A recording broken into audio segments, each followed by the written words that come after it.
Okay, good. I'm going to call the meeting to order and I'll ask for any disclosure of pecuniary interest. Seeing none, we'll go to delegations. Please be advised that in accordance with Council's procedural bylaw, no decision will be made this morning on the delegation.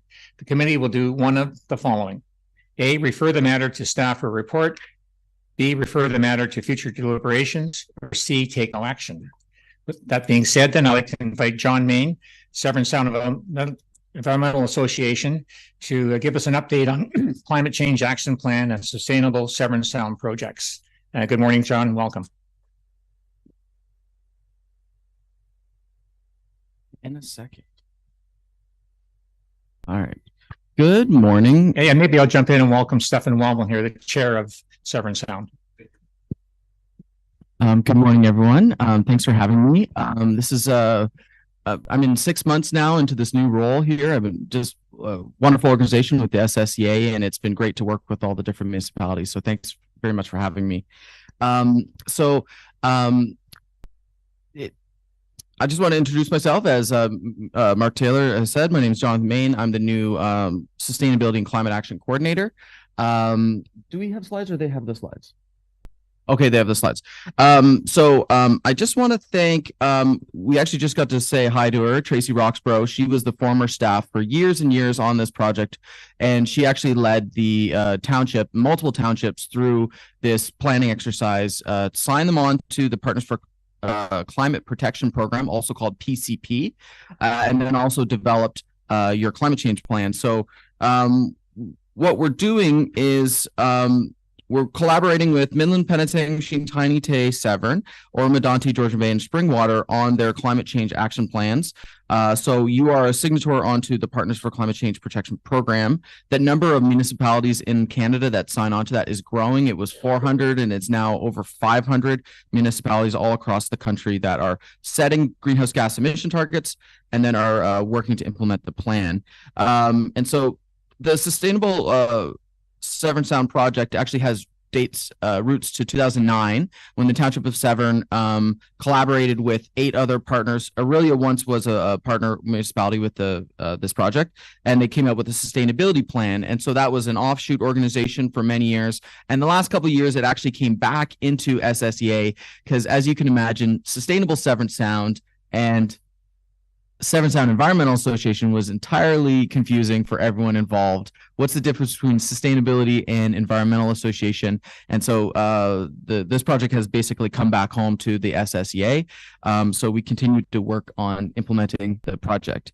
If you want to go ahead a couple more slides, there is just a snapshot of this. That's perfect. The snapshot of the PCP. So where Severn is at. So Tracy and Victoria a couple of years ago worked to establish your baseline. So they gathered all the energy data from Hydro One, they gathered heating energy from Enbridge, and also gathered your municipal corporate energy data to come up with a baseline of how much energy is being used in your community, not just by the community, but also by the corporation, the Township of Severn.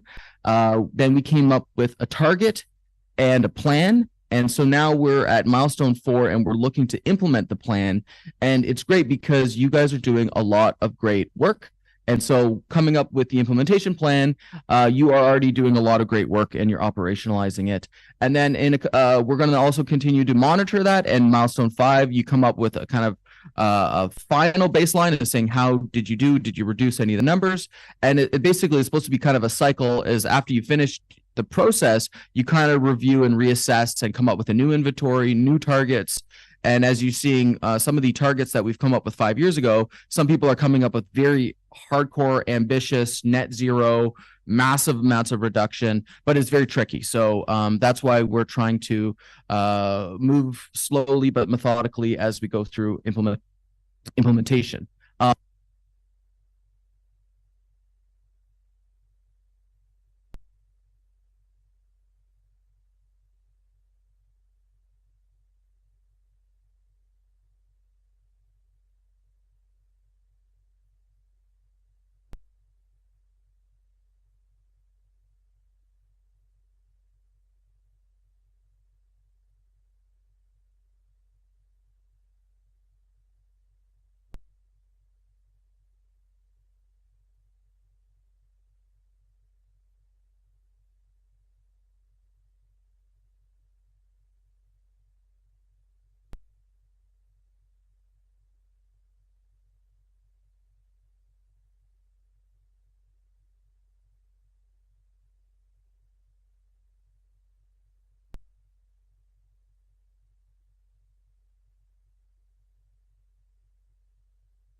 adaptation, so it has cooling benefits and is basically kind of a protective layer for heat that you can build on your community.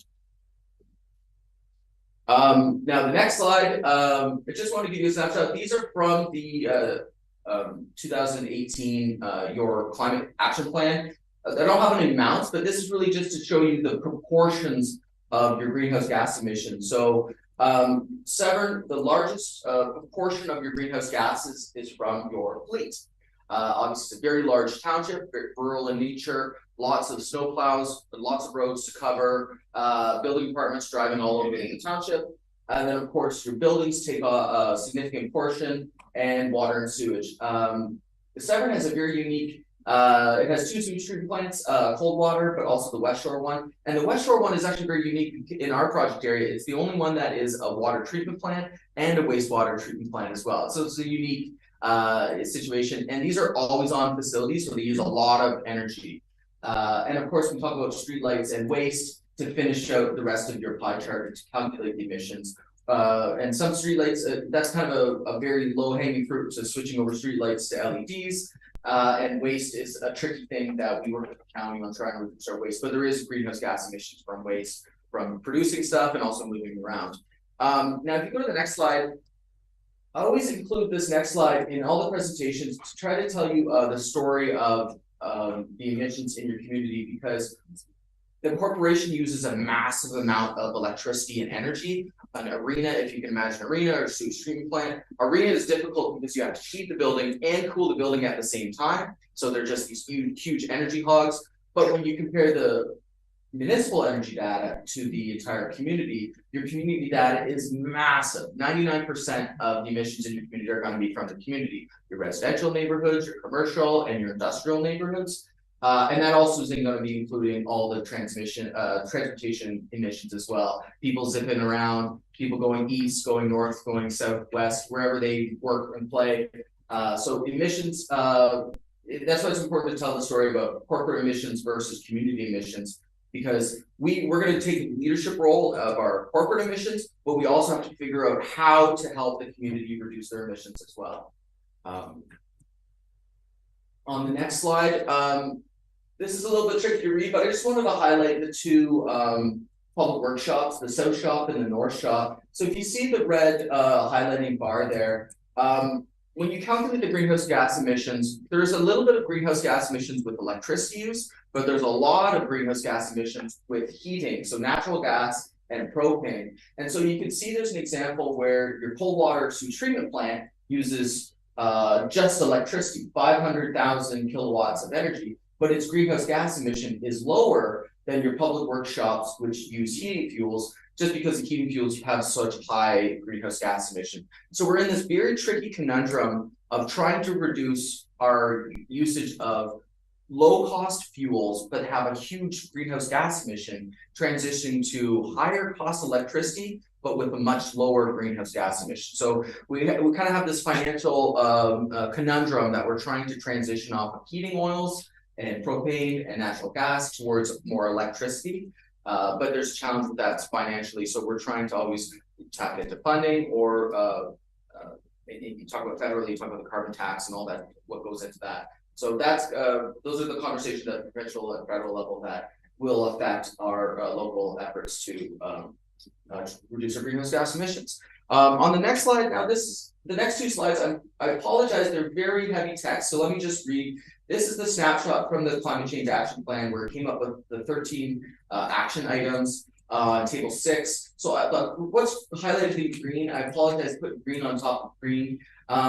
You are doing some energy audits, which is awesome. I'm going to talk about that in a second. You're looking at 4 facilities, so that's one of the items that you're checking off the list. And also it talks about looking at low-mo or no-mo pollinator policies. And Severn is a really huge leader in pollinator partnerships, especially with the huge support of the community. I wanted to highlight in red there, establish a corporate energy revolving fund. So maybe that's for Mr. Plunkett in the corner to start figuring out how to squirrel away some money so that you will have money for, say, electric vehicle charging or energy audits. And then also that you have the money that you spend on energy audits and buildings, that the savings then go back to it, which then pays for more energy savings. And you kind of build momentum in that manner. using the financial tools that you have at your disposal to figure out how to do all this fun environmental improvements. And in blue at the bottom, it says develop a community and corporate energy plan. And that's, as I mentioned, the 1% versus 99%. We use so much energy, and trying to figure out how to reduce that corporately or in the community is a really important tool. And there's opportunity to do a community energy plan, perhaps in partnerships with the other municipalities. And that's kind of a big ticket item, but I wanted to mention that, just start thinking about how are we going to reduce greenhouse gas emissions in our community when we live in a very energy rich country. So that's a huge challenge that we have. And the next slide is, again, at table 7, it's additional items that are in your climate change action plan. And I just want to highlight number on red, install electric vehicle charging stations. And so we're working to try to identify opportunities to tap into some funding, if it's through federal or provincial funding, to do electric vehicle charging stations. Next slide is, this is a project that I haven't had any involvement with. This is entirely your staff just following through on this awesome climate change action plan. So they're looking at the 2 public works yards, north and south, the Westshore Community Center and the Coldwater Community Center, Rita and Fairgrounds. And so I think that just started this year. So that's probably something you're going to hear about in next year, maybe even to 2025. But that's really exciting because that's one of the big things that we always try to recommend is do energy audits for your facilities and then come up with a big list and then try to do as many of those items as you can to improve the energy efficiency of your buildings. Next slide is just give a recognition to the community for all your hard work on the Bee City initiatives. There's a community group. You had tremendous community support on pollinators, and because you live in such an amazing township with lots of rich natural heritage, people have been very supportive of pollinators. When we were at the Coldwater event a couple months ago, and we had little seed packets from the SSEA, we were handing them out like hotcakes. Like people were asking people, "Are you going to plant a wildflower garden?" Yes, of course. Here's your little packet of seeds, and it's a fun little community giveaway. But it's tremendous community support in the community, and be looking forward to seeing how the naturalization project goes on, because I know they worked on a huge corridor, naturalizing utility corridor. So that's going to look really awesome. And again, this is under the climate change umbrella because pollinators are under the adaptation umbrella. Trying to promote biodiversity is one of the adaptation items.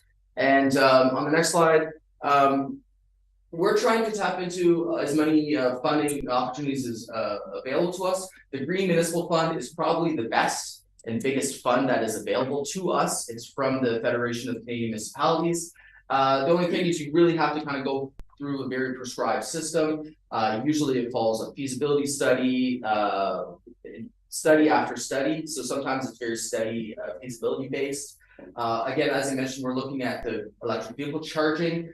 We're trying to tap into both the federal ZVIP program and the Charge On program. Charge On is going to be open until January 31st. So we're working with Director Belfry on some locations. ZVIP was open since last year, so some of the money is running out. So we're trying to see if we can tap into both. And also we keep an eye on the Canada's National Adaptation Strategy. They make funding available over the last little while. One thing we were looking at the last little while was on flooding. I know that's a significant concern for Township of Severn, in particular the Coldwater. So we chase after any funds that come available if they work, and especially if they're 100% from the federal government. That's usually too good to be true. So I basically touched on that. We're looking at electric vehicle charging, and we're trying to put an application in, work with staff to get an application in by the end of January 2024.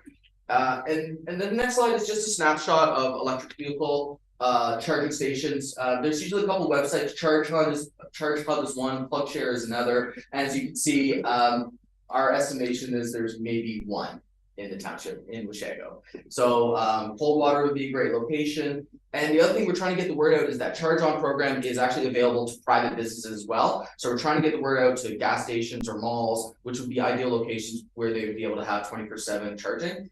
But we're going to try to find some great locations for municipality as well. And again, this is a program that's available Enbridge offers this Home Energy Rebate Plus program with supplementary funds from the federal government. And this is open to all Ontario residents currently. And Enbridge has some rebate programs that we're trying to promote people. The only problem is you usually have to get an audit first to then open up the program to then be able to access all the different availabilities of insulation or even renewable EV charging, or even just smart thermostats as of there. So we're trying to promote the free program that is available from Enbridge. And Enbridge is one of the only organizations that has a lot of money. They're a monopoly. So they have some services available to us. So we chase the money. And so Enbridge has the money, so we chase Enbridge.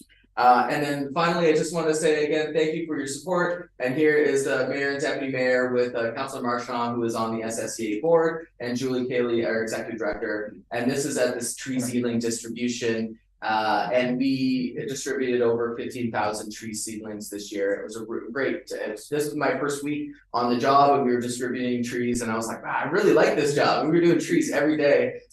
So again, thank you for your support, and again, thank you for your support on this project as well, the climate change project, and thanks for all the hard work that you guys have been doing to implement your greenhouse gas action plan. So I might have gone a little long, but thank you for your time. Thanks, John, for your presentation, and I'll open up to the committee if any questions. Member Brennan. Yes. Thank you. Through the chair to John. I got 6 or 7 points I want to make with regard to your presentation here. I wasn't planning on saying this much until I recently saw a resolution from one of the 8 townships with regard to restricting budget considerations, and it disturbed me greatly. That and the fact is I very rarely get to talk about climate change, and I'm going to take a minute to do that because you are that. First of all, you can tell Julie Cayley from me, I had the pleasure of working with that group this year. You run a 5-star organization. We are lucky to have you.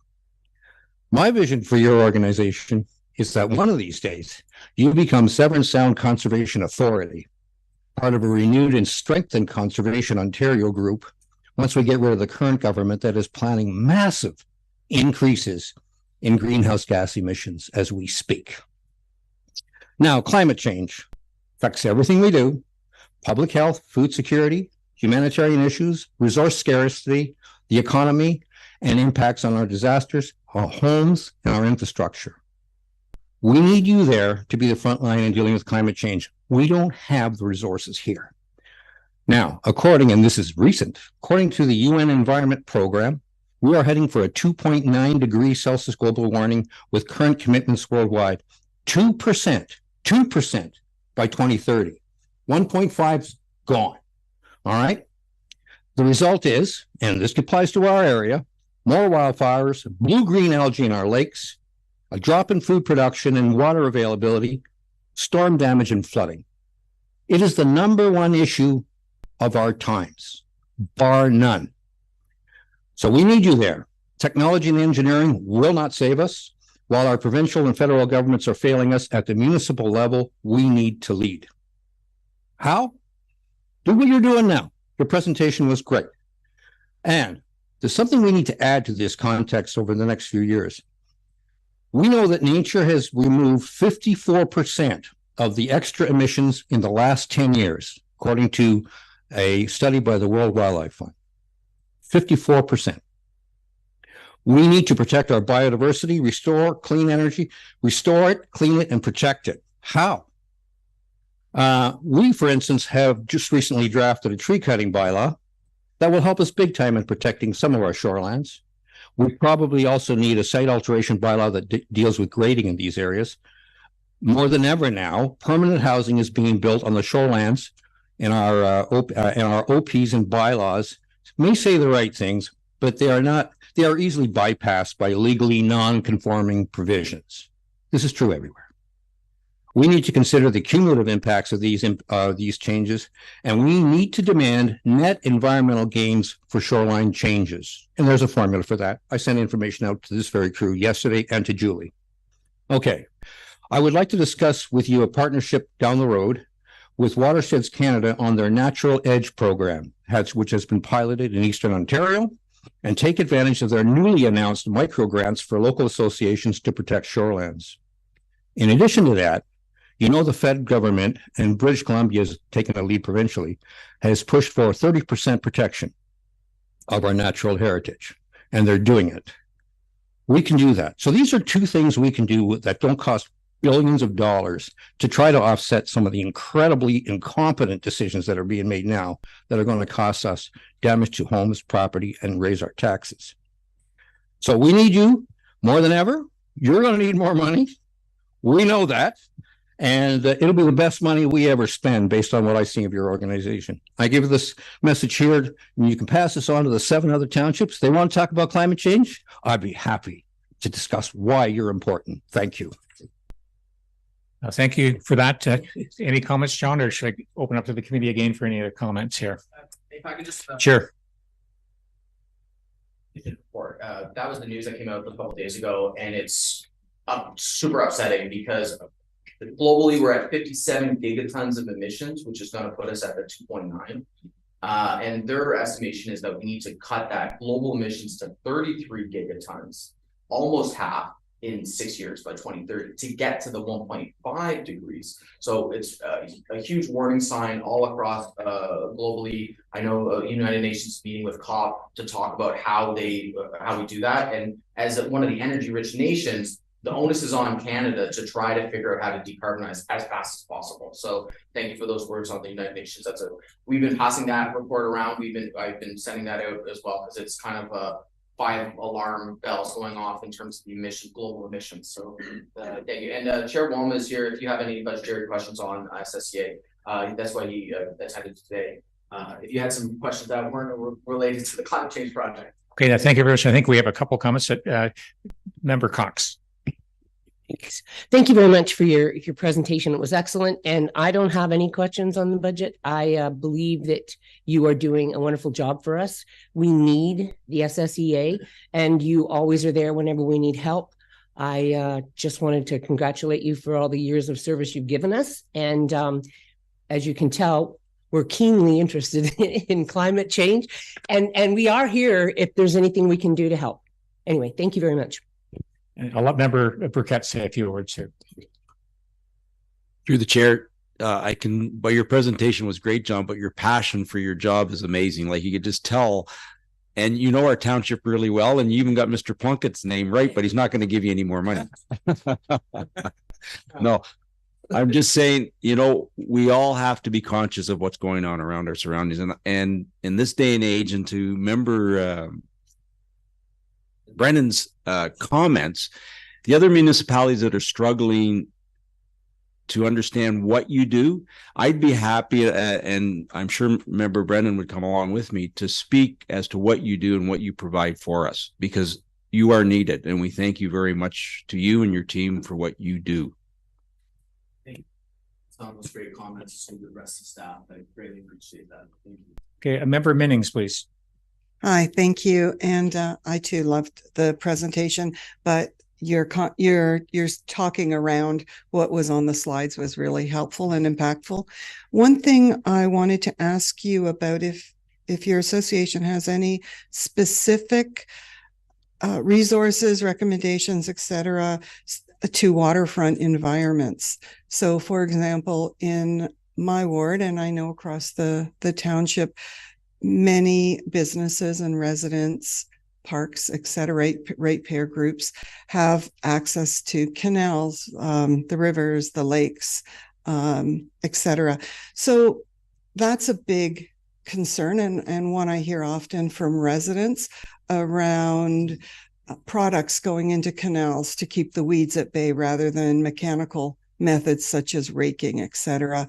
Or, you know, what's the fine line between protecting shorelines? So from your association's perspective and the communications that you do, I will take the information that you have and your slides and share it with those residents who've been in touch with me about anything to do with the environment.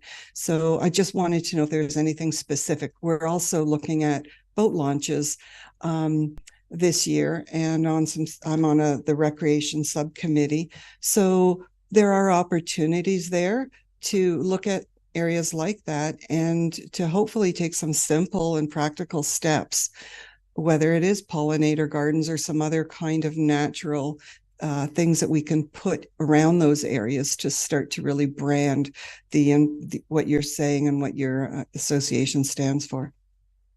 Yeah.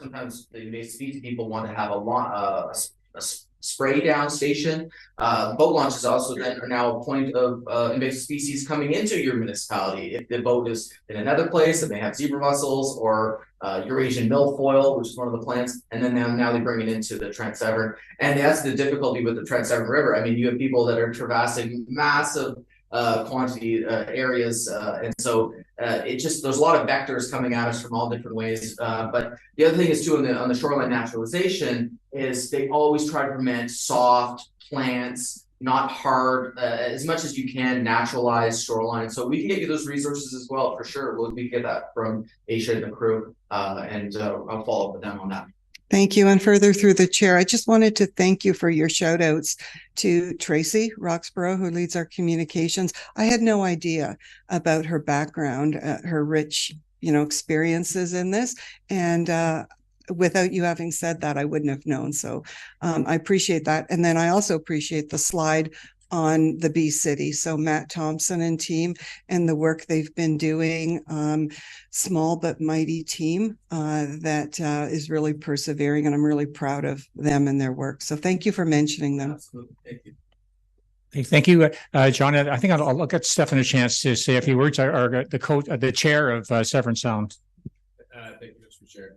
I quickly wanted to respond to Councillor Minning's comments about the shoreline protection component. One of the partners, Tiny Township, where I'm from, we undertook a shoreline alteration bylaw. With that included a study by an external consultant, 825, but the Severn Sound Environmental Association is incorporated in the entire bylaw build out. So as part of that, we'd be happy to share what we're doing, why we're doing it, and hopefully call it a bit of a template for other municipalities to do. Some areas are different than others. I'm not sure about all of your shoreline. Maybe somewhere is conducive to having boat houses, or there's existing non-conforming as being before. But that work is happening, and we'd be happy to share some of those. Thank you very much. If Allison has a motion for us. I do. So the motion reads that the delegation by John Main and Stefan Wawa for the SSEA regarding an update on climate change action plan and sustainable Severn Sound projects be received for information. Okay, we have a mover for that, please. Moved by Member Cox, second by Member Brennan. All in favor? Very great. Have a great day. Thank you. One final thing before I go. I was mentioning that we're working on the implementation report. I should let you know that our goal is to have the implementation report prepared by May of 2024. So I just want to say, you guys keep up the great work. Okay, I'll ask, we'll look at the consent agenda. Does anyone have anything they'd like to pull on the consent? Member Cox.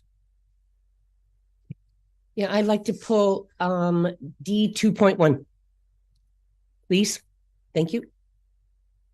Okay, anybody? Member Brennan. Yes, D 2.1. Oh, you've already got 2.1. Okay, awesome. D 2.2 then. Okay, Thanks. sure. Okay, if adoption of the agenda. Okay, motion reads that the agenda be adopted, including consent items, with the exception of items number D 2.1 and D 2.2. Okay, we have a mover for that, please. Moved by Member McIntyre, second by Member Jansen. All in favor?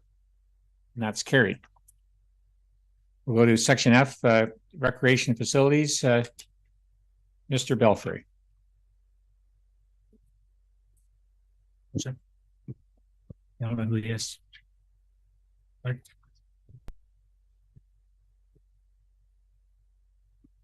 Okay, it's yours. The floor is yours. Good morning. For you have a report on the Westshore Recreation Facility update. In 2017, the plans were finalized for the development of the Westshore Recreation Facility. At that time, it was estimated that the project would be about $7 million. This was done before the township went down the road of doing their recreation and master plan.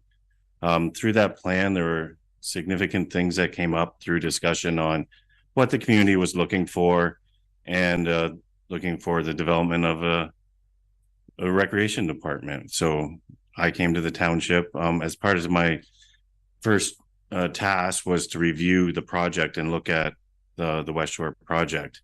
When I did the review of the project and in comparison with the master plan, it was looking at it, I saw a facility which had a great design to it, providing great opportunities for recreation in a gym space and community. But I also saw in comparison to the master plan that a few things were missing to make it a truly active building. As it's been 7 years or so since that building was developed, there are a few things that I think needed to be considered before moving forward on it. Looking at how to make the community more active. With the gym space, it's great. It has a great active space to it for certain programs, but the building's not active all the time. So what could we do to make the building active all the time? So in looking at that, and from my experience of just opening up a facility that was very similar, and looking at the new facility in Aurelia, there are certain things in those complexes, such as a fitness area with fitness equipment or a walking track, which was missing from the Westshore facility. As we have winter approaching us right now, this building a walking track would serve the community in aspects where there are no sidewalks or things like that are developed, where it gives an opportunity to continue your recreation base of walking. If you look at the new Aurelia complex, they have a great walking track that has different multi-levels and different types of work. The track itself has curves and bends into it that add to levels of walking. It has a great fitness area in the facility too. And from where I came from in Minden, we had just recently put that in. So I didn't want to get into the building and redo all the work that had been done in it for all those years and all those conversations that happened. So it was a simple look at how can we do it within the existing framework of the building, not expanding it too much. Obviously there have to be a little bit of expansion, but so we did some preliminary discussions. We recontacted Chamberlain after 7 years or so and started talking to them again, and looked at, can we put a walking track in on an upper level? And so I've had preliminary conversations with them, and it is doable to put in a walking track. As you see in the attachment at the end of the report, there's some examples of a raised walking track there. That was the complex in Minden that I just built. So it's a track around the upper level of the gym. So within the facility in Westshore, this is entirely possible to do within that facility with minimal expansion to the building, a couple meters for that aspect of it, because you'd have to put in an elevator and stairs to make it accessible. So I think that's a great opportunity. That had very high ceilings in the building, so that was a sort of a wasted space that we could take in and add another recreational component to it. The other aspect of it was there is a large community room there. One possibility was converting part of that to a fitness area, as you see in the attachments there of pictures of the fitness equipment in a similar area, or expanding upwards above that space and putting the fitness area, a larger fitness area up above. I've had preliminary discussions again with Chamberlain on that. Those scenarios are probably very possible to do. It's how big you want the square footage. Like that would add probably, if you went up, you would add another 5,000 square feet to a 19,000 square foot facility. So, but entirely possible to do. So I think those are the things that we need to look at before we move forward with the Westshore facility. Obviously the price points back in 2017 were 7 million. We've had discussions that it could be upwards as much as 10 in today's climate post COVID, just because of the increase in the supply chains and costs. It may not be, it all depends. Like you're at $360 per square foot or so. It may come in around 8 or 9. It all depends on what we put into it. So it's not an unheard of price point. It's actually a very good price point. It would provide a great facility within the municipality. Also within the report, I included a snapshot of what the operational costs will look like. So you're aware of going into what this facility would look like. I did put in 120,000 or so for revenue. That all depends on how programs develop, and that's on memberships of sales of for a fitness center and those kind of things. Your staffing component, as obvious, will be your largest cost to that facility, just manning it. If you do put in a walking track and a fitness center, you change the way the building operates. It operates on a time frame from 7 in the morning till 11 at night, essentially, so people can walk before they go to work, walk during the day. Obviously, you'll have pickleballers there all day long, and then you're walking at night. So if you didn't have the track or the fitness center, that would obviously change your operating hours, because it would be based on programming more, and you would program within there. I've added in staff that would your front desk staff, your operational staff, just to man the facility. Then your operating costs are in there with your heat and hydro and those kind of things. So it's about a 600,000 probably in operating. Subtract the revenues are 4 and change. That's a base preliminary operating costs. Also within the budget moving forward, there are things within a project that you need to look at that don't get included all the time by when you award the contract, like whether it's furnishings, TV screens. These minor things add up. There's a list of about $300,000 worth of things that, just through my experience in building a facility, things that when I came into Minden and came in partway through that project, those were the things that were missed within that kind of thing. So coming back, so it was a bit of a shock value. Oh, you need extra money. So just putting those things up in front so everybody understands. There are opportunities to get funding. We did fund the fitness equipment through the Trillium Foundation and all the sporting equipment through the Trillium Foundation. They paid for everything. So there are those opportunities to offset some of those costs through grants. So I think moving forward, we have in the budget, we've added $150,000 just to further explore. We recommended that go towards budget to further explore the opportunities for Westshore and make sure that after 7 years, if this building is to go forward, that it is done right. And we have explored every opportunity to maximize the recreation potential for the community. I think it's a tremendous building. I think it's a tremendous opportunity for the community, and we're looking forward to moving forward with it. So thank you. Thank you, Craig. I'll opt for discussions. Member Burkett. Thank you through the chair, and thank you, Craig, for that. The bill that you had in Minden, how large a facility was it? How did the community receive it? And how large is Minden? I can't remember the population. Through the chair, the population of Minden is 7,000, but it explodes to 15,000 in the summers. So the facility itself, the question of how it was received by the community took time. It was a divisive building when I got there. It had a split vote to push it through on council. But once it was built, I think it was built without a plan, and that's why I'm here sort of saying this is your plan. These are the things you need to look at. My next report on staffing was a shock to Minden because they had no staffing plan or operational plan when I got there. That was what I developed in the first couple of weeks there for that facility. But the facility itself was relatively, the gym space was the same size. It was a facility that was built with added another ice pad on top of that, and it was attached to a community center. So it was probably about 40,000 square feet altogether for that facility. The gym space and the community center would be similar to what Westshore would be. But it was an older community center they attached the new arena and the gym to. It's a great facility. The community, it took time because they didn't know what they wanted to do. Like, they had no master plan there, right? There was no rec master plan. So Severn is that much farther ahead because they've done the master plan. So the community's given input on what they want in there.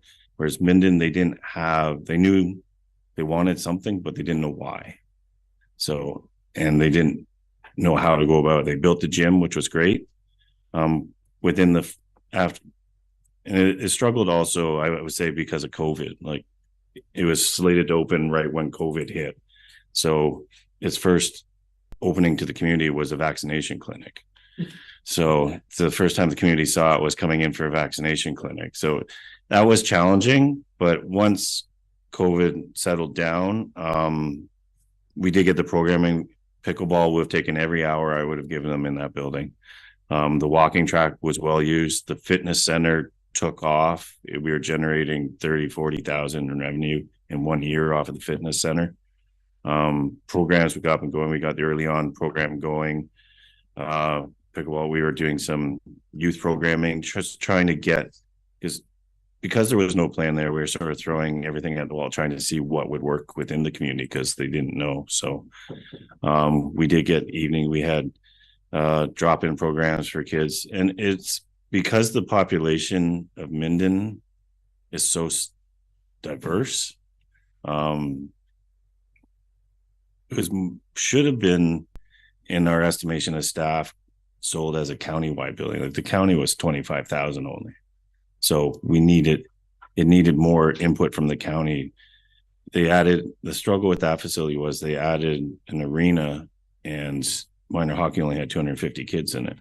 So you're trying to man an arena and program that out with all that extra ice time. What helped was a junior A team coming in and taking up residency in the facility, which also took up residency in the gym and the fitness area. So that helped too. But it's a great facility, and I think it's comparable.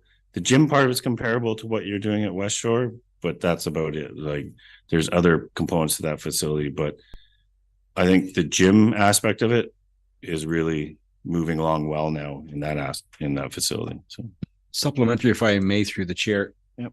So, just for council's benefit, because it's been years now,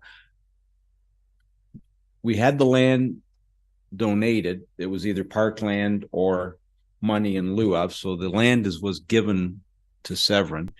How much have we spent to date at that site? And I don't know if you have those numbers, Craig.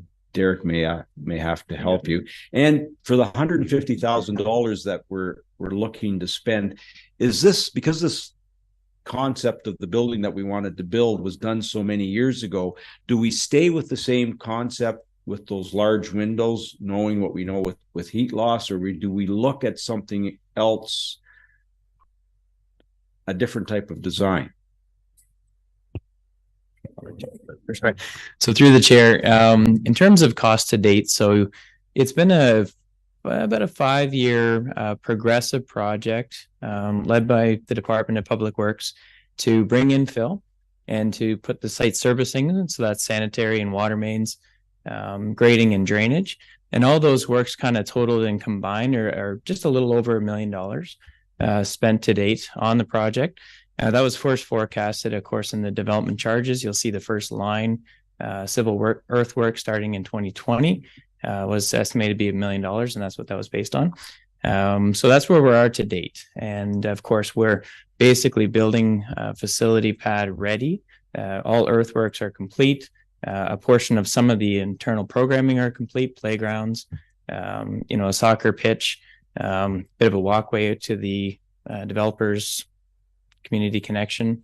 So quite a bit of infrastructure is there ready. And so the facility is the pad, if you will, is ready for the facility to receive it. Okay, member Member Minnings. I thank you through the chair. Thank you, Craig, for your presentation. I just have a couple questions about the actual facility and your vision for it. So proposing a walking track, which is, you said is new, also includes adding an elevator to make that area accessible. Is that the only thing that would be on that level, is from the elevator is right out onto the walking track, or is there anything else on that level once you use the elevator? Through the chair to Member Minnings, it all depends on where you go with the fitness center. If the fitness center goes up to the second level, then that would be on there. It was the same design in Minden where the fitness center was on the second level, which was right off the walking track, which adds benefits to people who are working out and using the walking track. They're in the same area. If the fitness area goes down below and where what is constituted right now as a community room, you would lose that aspect of a community room.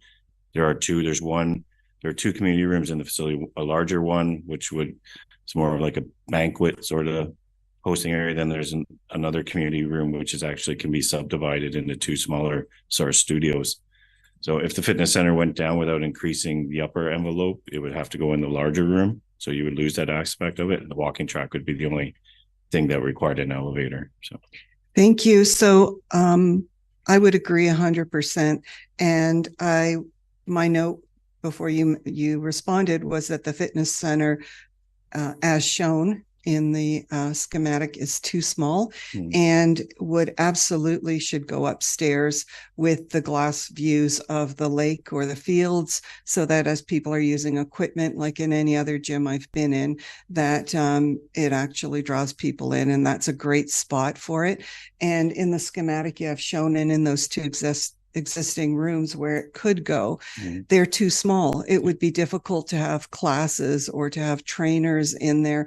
And with the several hundred parking spots, or I can't remember how many were there, and the new residents coming in, and I think it would be a magnet across the township and perhaps drawing from people from other areas too, that it would be really great to not have to be looking at an addition in a little while. And I also love the idea of more community rooms on the main floor, because that's something that we're actually starving for. So if I would like to see that considered.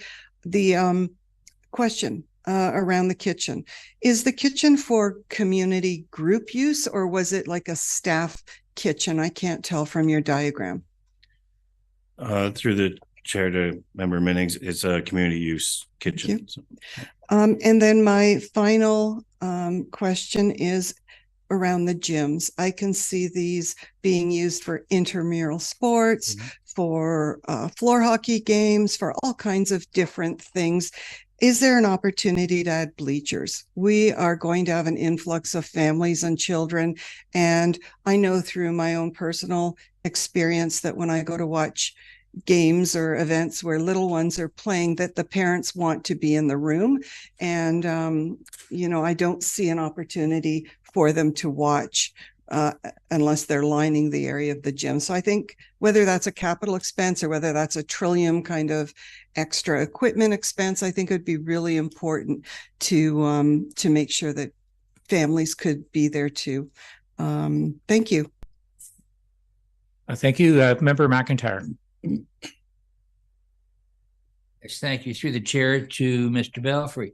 I haven't seen, and maybe I missed it. Is there anywhere that you have in your thoughts for an outdoor ice pad that could probably double or triple as a tennis and pickleball and other uses on the basketball on the outdoor ice pad, similar to perhaps what Weshego has?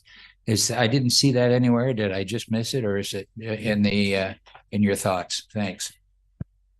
Through the chair to Member McIntyre, in the current plan, an outdoor pad is not in the current design for the outside package. It was a soccer field, playground, and some bocce ball courts, I believe, and some pickleball courts. But that isn't to say, like, as we go through this last review, whether that's not something you could look at. There's a multitude of things you could do with an outdoor pad for an outdoor rink, whether that's even, I know in some circles you talk about splash pads, and there's the opportunities to convert splash pads to outdoor rinks too, which exist in today's technology. So that's obviously a lot more funding and operational costs with splash pads, but that is something to look at, whether, or even if you look at some facilities who have done outdoor skating tracks, whether is it a track or is it a pad? Like those are all things that can be discussed as we go through this last process. So supplementary through the chair.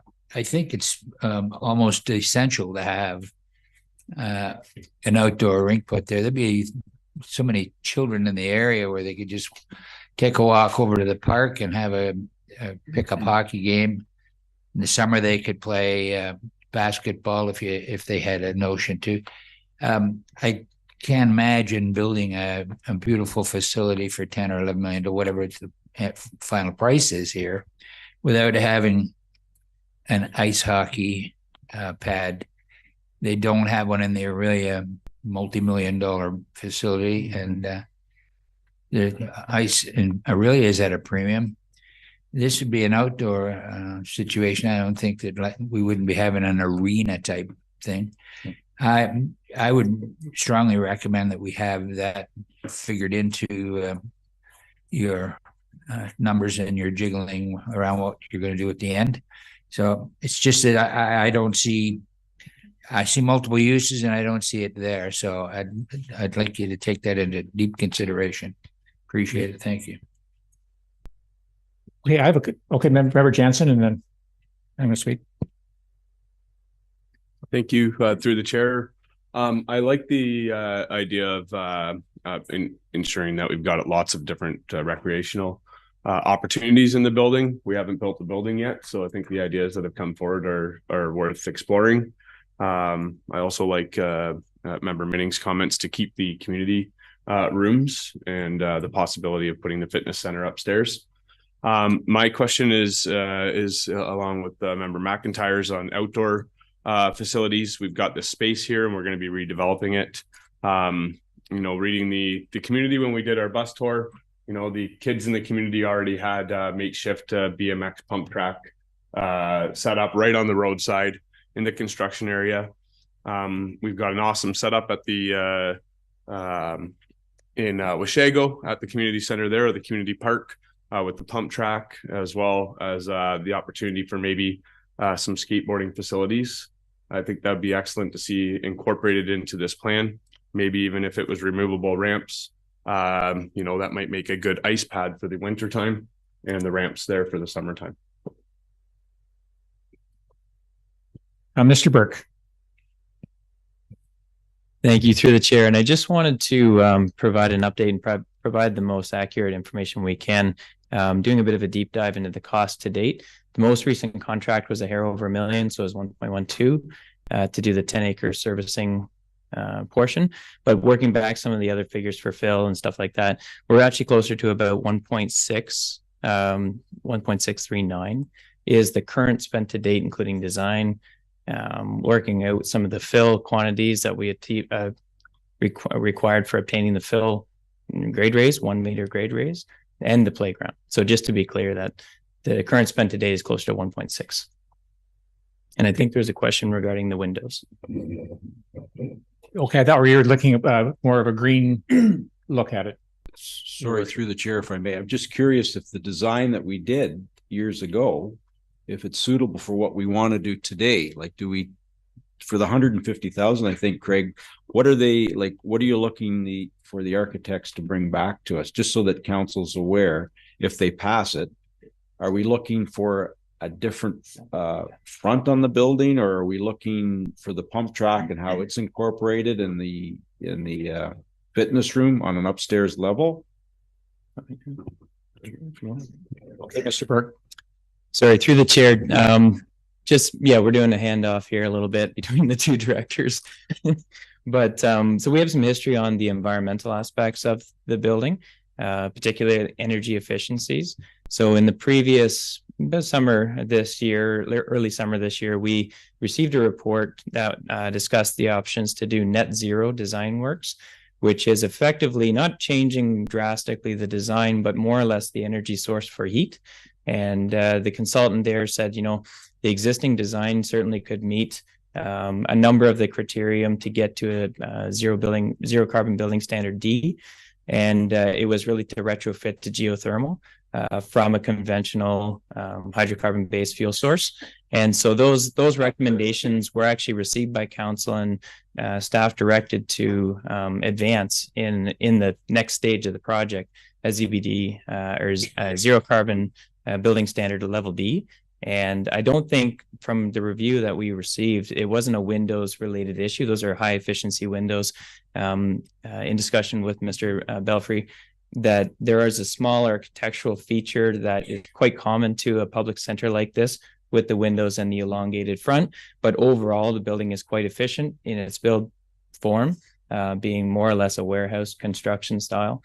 And yeah, so that I hope addresses the two things, that we are definitely still complying with the current building code. We're actually accelerating to a zero carbon building standard as directed by council. So I think it's going to be a very efficient building moving forward for the years. Okay, thank you, Member Cox.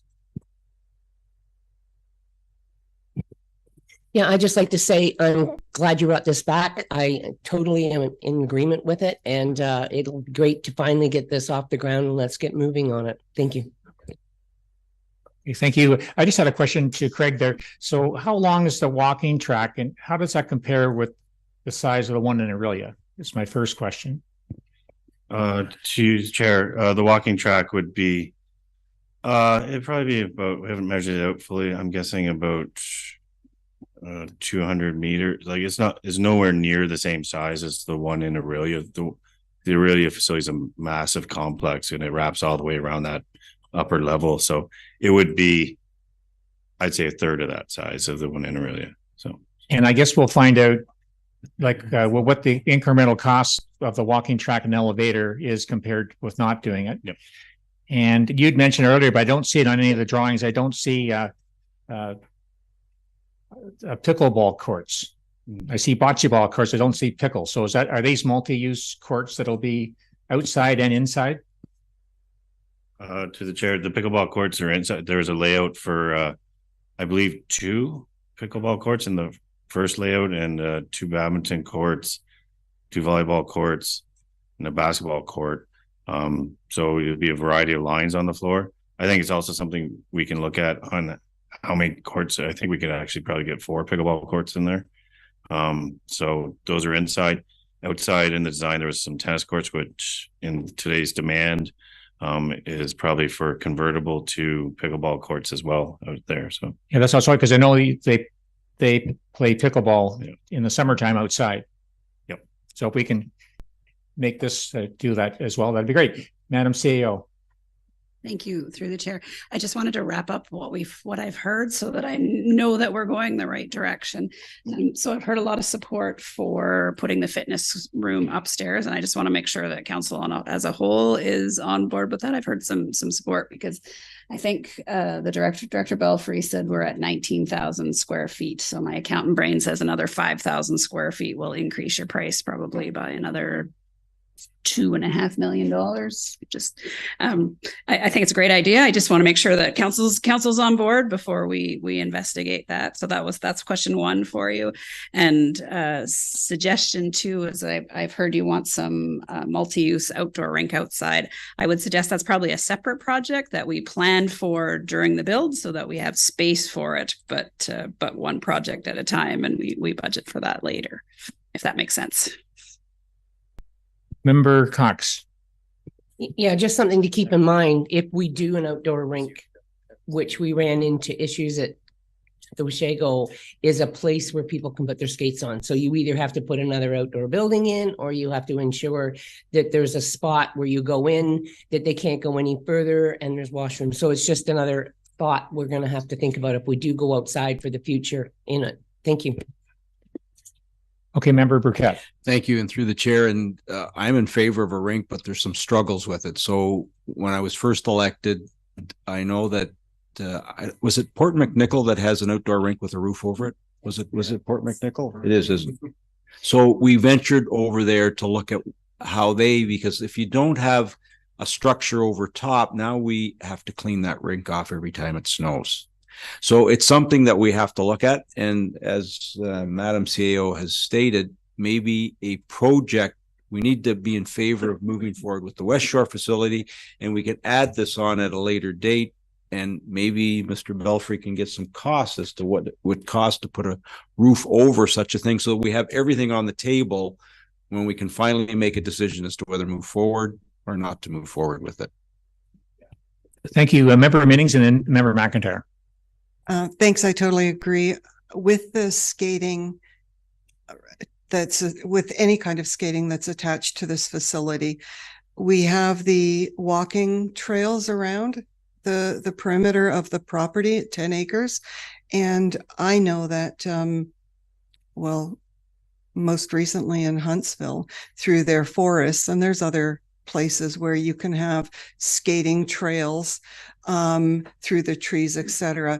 I get it. The risk with the weather is one of those. I've had conversations with Director Belfry about perhaps a skating trail on Lake Couchiching in that general area. But I wanted to say specific to the rink is that one of the businesses in Westshore through the agricultural area that I believe is set for development through Live Developers, Starbucks, the coffee shop, they have a massive NHL size rink that they maintain and they offer to the community. I've used it. It's a lot of work and a lot of money to run a decent rink with benches and with all the things that you need to get maybe a hot chocolate or etc. So again, it's not specific to recreation, but as we're looking at that new subdivision over the years coming in,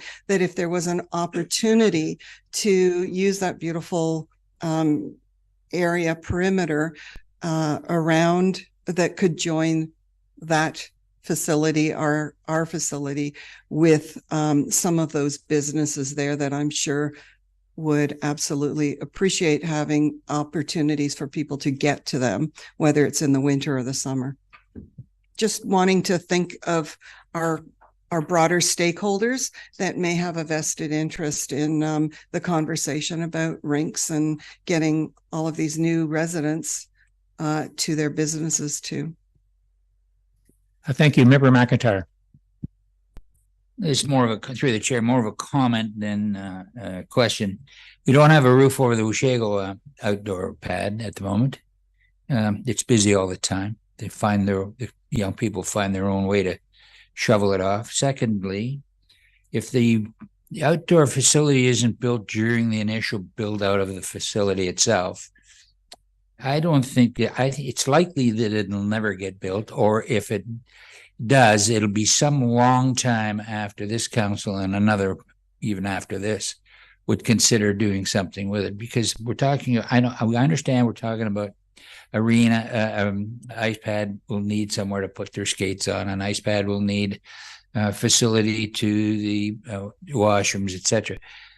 My concern would be that it just never gets built. If it's not done at the initial stages, I will do that later. It's like the kid dropped out of school. I'll go back, after I work for a year, never goes back to school. This, I don't think will have, in my time, won't happen whatsoever. So I just wanted to make a point that I think it's really important to have some kind of an outdoor winter facility for the children in that community to attend outdoors.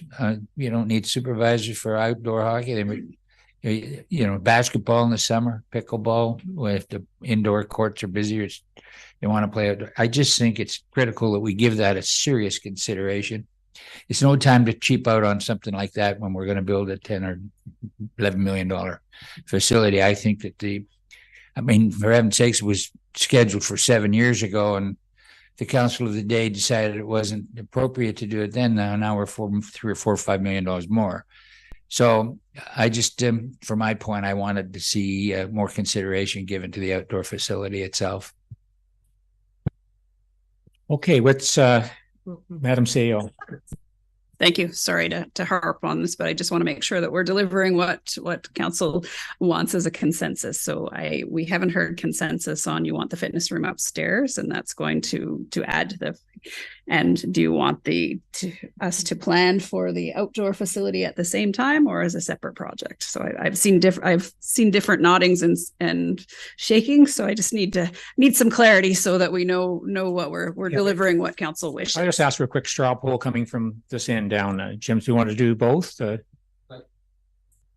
my perspective, I agree with the track up top, and I would really I really ask the council to give this even if it's on a separate. I just don't want to see it just go by and then there's no rink and it's never there. So from me, yes, with the CAO's comment, I would agree with the upper track, and I would like to see the consideration for an outdoor ice pad. Thank you, Member Minnings. Yes, and at this time, I would agree to getting a costing on both and have them both included. Member Cox. Yeah, I can agree to the costing, but I think the most important right now is the building. And as Member Minning said, there is that rink there now, but I think we need to get that building going, and then it could be in the future projection, like in the master recreation plan, where we have them in different other parks and what we're going to do in the future. And then, but we should get a cost. But that I don't want to go any further. Okay, and I would agree costing on both items. Member Brennan. Yes, I'm in favor of the upstairs walk. We got to get our senior citizens from trespassing in malls, get them away from there. No, I'm just kidding, of course. But yeah, no, the upstairs idea sounds great. And I agree with the deputy mayor's comments with regard to let's cost these things out and move forward. We got to get this thing built. We just got to move on. I'm in agreement with the upstairs walkway as well as the fitness center. I think that's a great proposal. The outdoor rink, I'm just looking on this kind of map that's here with the soccer court and stuff. I'm not exactly sure if it would fit in there.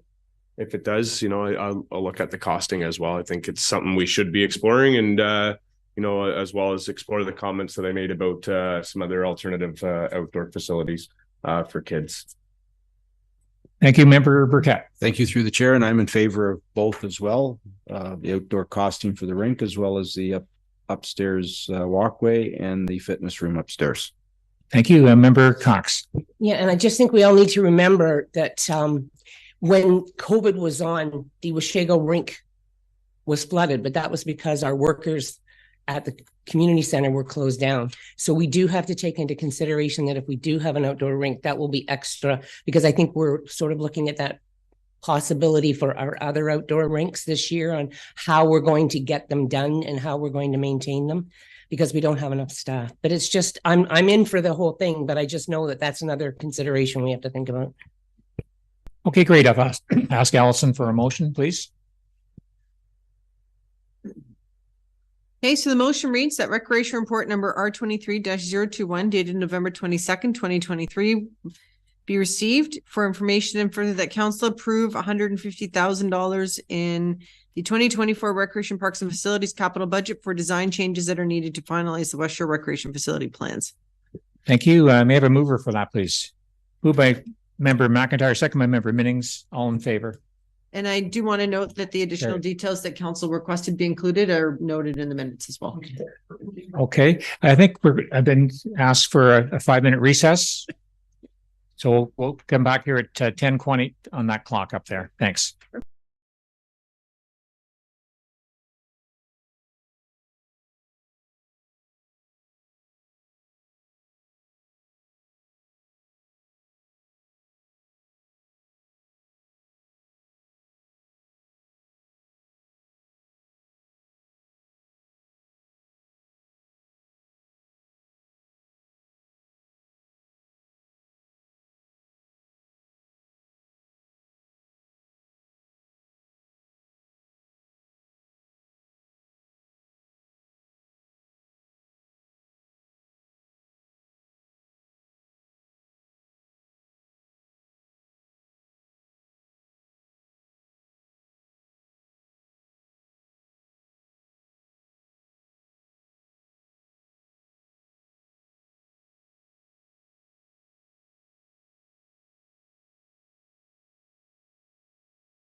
Okay, we'll come back to our agenda and we'll jump to F 2.1. And would Michelle like to kick us off? And then we go from there. Good morning, Chair Taylor and members of the committee. The report we have in front of you today is a refresh of the current HR policy on the CAO performance evaluation. This year's committee consisted of Deputy Mayor Cox and Mayor Burkett and Councillor Brennan. They, at the end of the current review session they asked us if we could have a look at maybe perhaps refreshing the policy and bringing a third party in to do that. And today we have with us Mr. Mike Moffat. Mike has a long history of HR work. As many of you know, he was a former director of HR of the County of Simcoe, and now in his retired career of Moffat Consulting. So I'm going to hand the mic over to Mike, and he is going to tell you how we got here and kind of where the committee thought they may go. The conversation is just about the process. It's not about anything more than that. And with that, I'll hand it over to Mr. Moffat. Thank you, Michelle, and through the chair, good morning, and thank you for inviting me to attend today. The process, I was contacted. I was asked to take a review of the current process. I looked at the current process that you were following as well. I looked at other companies and how they were doing their CAO performance evaluation process. Initially, I tried to work with the current process, and then I thought, you know what, let's just kind of throw it out the door and come back with a new process.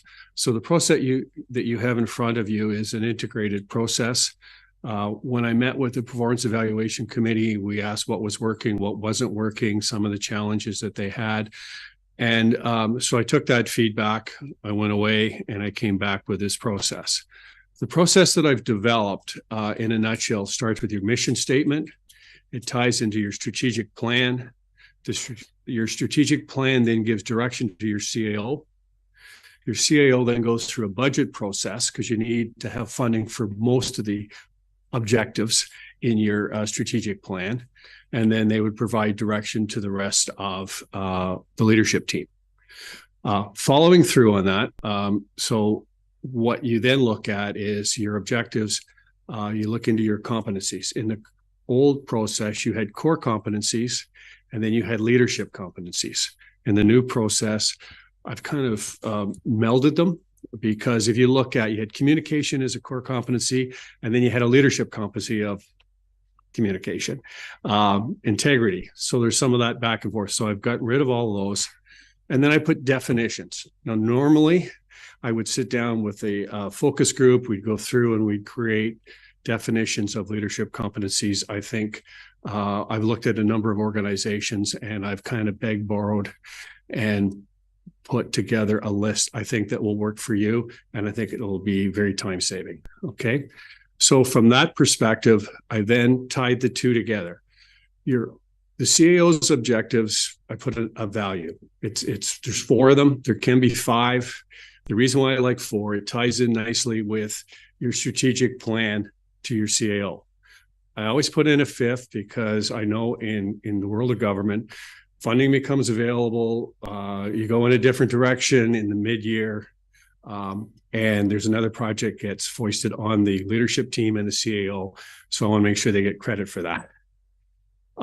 Part of this process as well, you had continuing learning and development for your CAO. I call it professional development. In my world, you can't score that. So you were trying to score that under the old plan. So I'm saying, you know what, leadership development is something that's ongoing, it's important, but depending on the CAO you have, it could be you take a formal course. So if you get an A, I don't know how you evaluate that. If you get a B, I don't know how you evaluate that. In addition to that, it could be you want more networking. So you want to network with your peers, like other CAOs, regional, provincial governments. So anyways, I just kind of acknowledged it and parked it. It's there, it's valuable. So then taking that, how do you evaluate your leadership competencies? Well, you look at your leadership competencies through how the objectives are achieved. And then I put in a scoring system. So if you look at the scoring system, it's basically, just give me a second to catch up. There's a rating system of how you have achieved it. So, and I put a point value. Now, the scoring system for objectives is important. You can go 25%, 25%, 25%, 25%, which is a nice round number. Don't focus on the number. It's just, there's 4. If you have 5, you can go with 20, 20, 20. Or if you want, and you have something that's a priority, you can put one that's worth 40. Any number you want, it just got to add up to 100. That value of 100 now becomes a number out of 75% for the overall evaluation. For competencies, I looked at 25% and I scored those as well. And I tried to simplify the form so that when you go through the form, it's excellent, good, solid performance, requires further development, or performance below expectations. So it kind of makes it a little easier when you're going through the competencies as to what was achieved or not achieved. Again, initially the form goes to the CAO. The CAO will fill out their objectives. They will fill out how they feel that they're doing from the leadership competencies perspective. It'll go back to an evaluation committee. And if there's any questions, it will go to the seconder, which would be the mayor. Okay. So having kind of set that up, this is kind of the Coles version of this. What also happens is I also attach an evaluation process, because what happens with most with this form and you have to think about it. So you can have, how do you do the evaluation? So what's achieved is one thing. What's really important is how it's achieved. How it's achieved is what is in your leadership competencies. So you can make objectives worth 60%, 70%. I've set it up at 75, 25. That's kind of what most companies look at. In the financial world, they're big on objectives. And in some cases, like banking and whatnot, they don't care how you got there. They just want those objectives achieved. So a lot of times you'll see the objective is achieved, but what they put the staff through is brutal. But looking at your mission statement, that sort of directs where you want to go with your competencies. And I have no concern there, but it's easier to define what the objectives are, what was achieved. And the other thing that I've done is I've tied it into your budget process. So if you had a CAO that started mid-year, they're kind of not tied into the budget loop. Anything that the CEO is actually required to accomplish, you have to go through a budget process.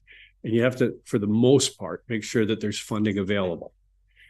And so that's why I've tied it into, I'm not going to say a calendar, I'm tying it into your budget process. So I know in a non-election year, your budget process, I'm hoping your budget would be completed, I'm saying in December.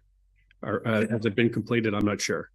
And if it has, then that would be your calendar year from December to October. That would be the evaluation period.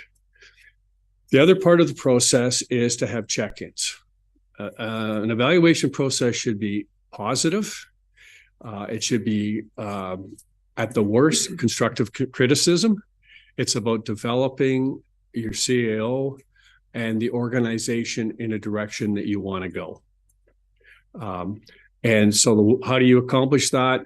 A lot of organizations will check in each quarter. I'm suggesting a check-in at 6 months and then a check-in at the year end. There should be no surprises for the CAO.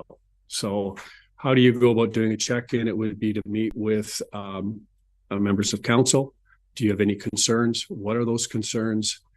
And it's not only about concerns, it's what's positive. What are they doing well? Let's praise our employees. Let's make them feel good about what they're accomplishing.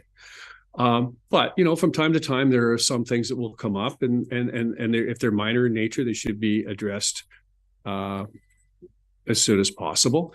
The other thing is you don't wait till the year end. I've seen some companies where somebody will hold back, and I call it hiding in the bushes.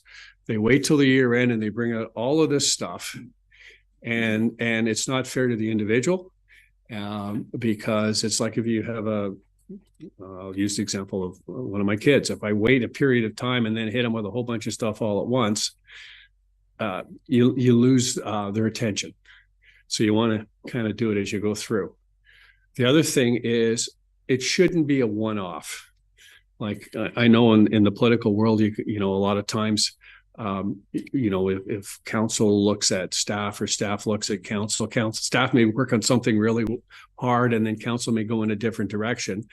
That doesn't mean that staff doesn't approve of it. It's just, you know what, we worked hard. Yes, we'll do whatever you tell us to do because that's the direction.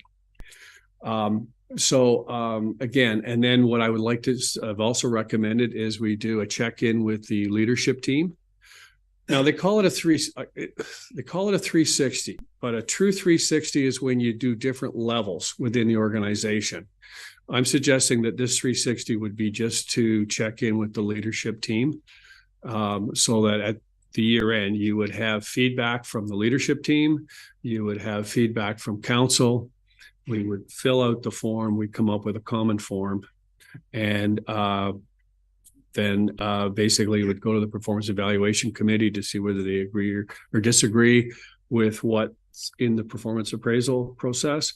And if there are any issues, then it would go to the mayor. So that's kind of a quick overview of the process.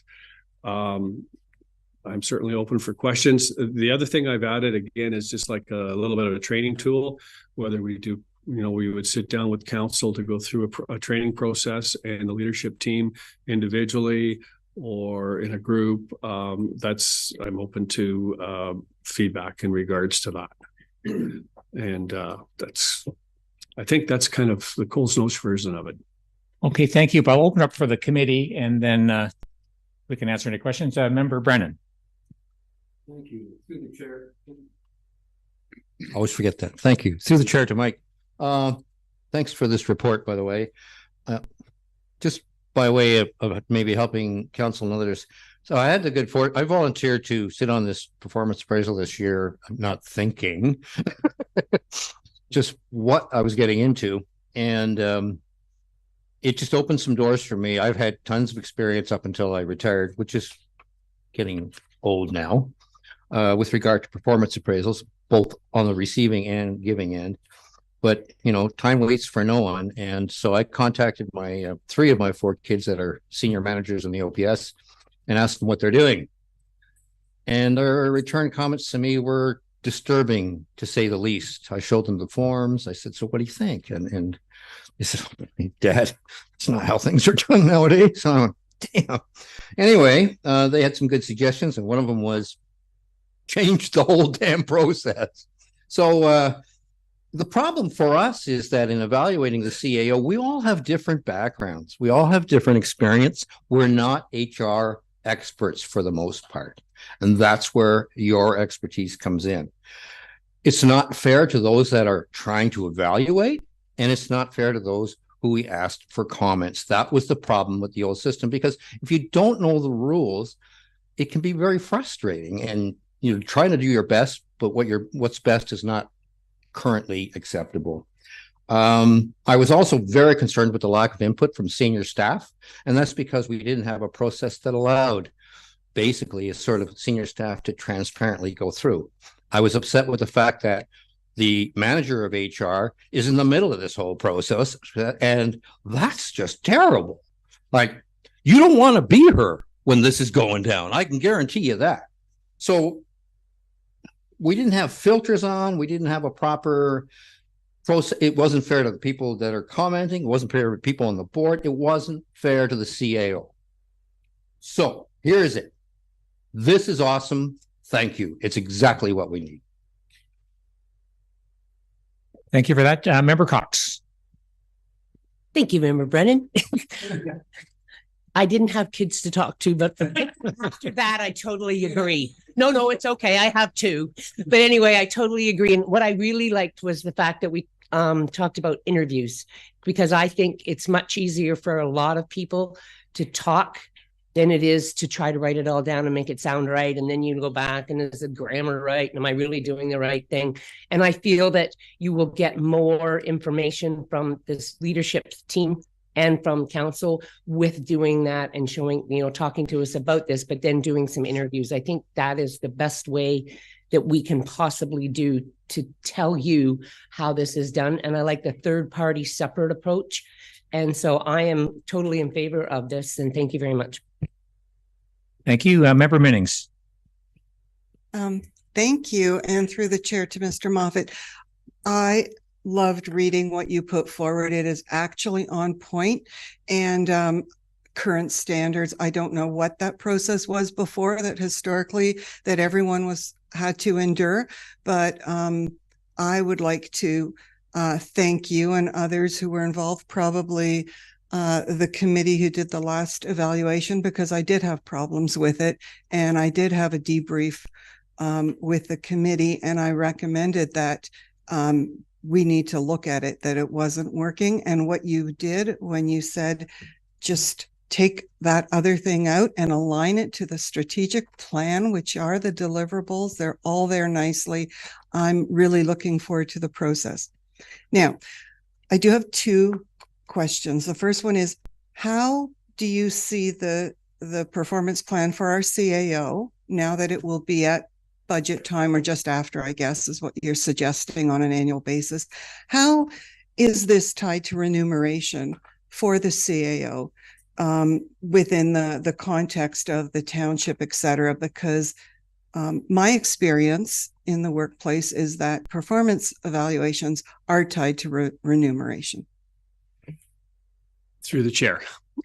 So there's two types of compensation I'm going to talk about. There's the cost of living, and then there's progression through the range, or in the private sector world, it would be a lump sum amount or bonus, whatever terminology you want to use. So I would look at this as basically how the CAO would move through the range. The cost of living is something I think is done separate, and all the employees would receive that. Now, you could potentially have an issue if your CAO is at the top of the range. It is what it is. And that will be dealt with through market surveys or another process. Thank you. Subsequent. So I'd like to see that as part of the policy, because it's not stated there as to how this new process will be attached to the CAO's remuneration, which is really an important piece of it. So whether or not, in the instance that they're at the top of the range, that they're not, because then there are other opportunities to provide lump sum payments and, et cetera. So I just want to have something else noted in the policy around that. Through the chair, if I may, I just want to seek some clarity on that point.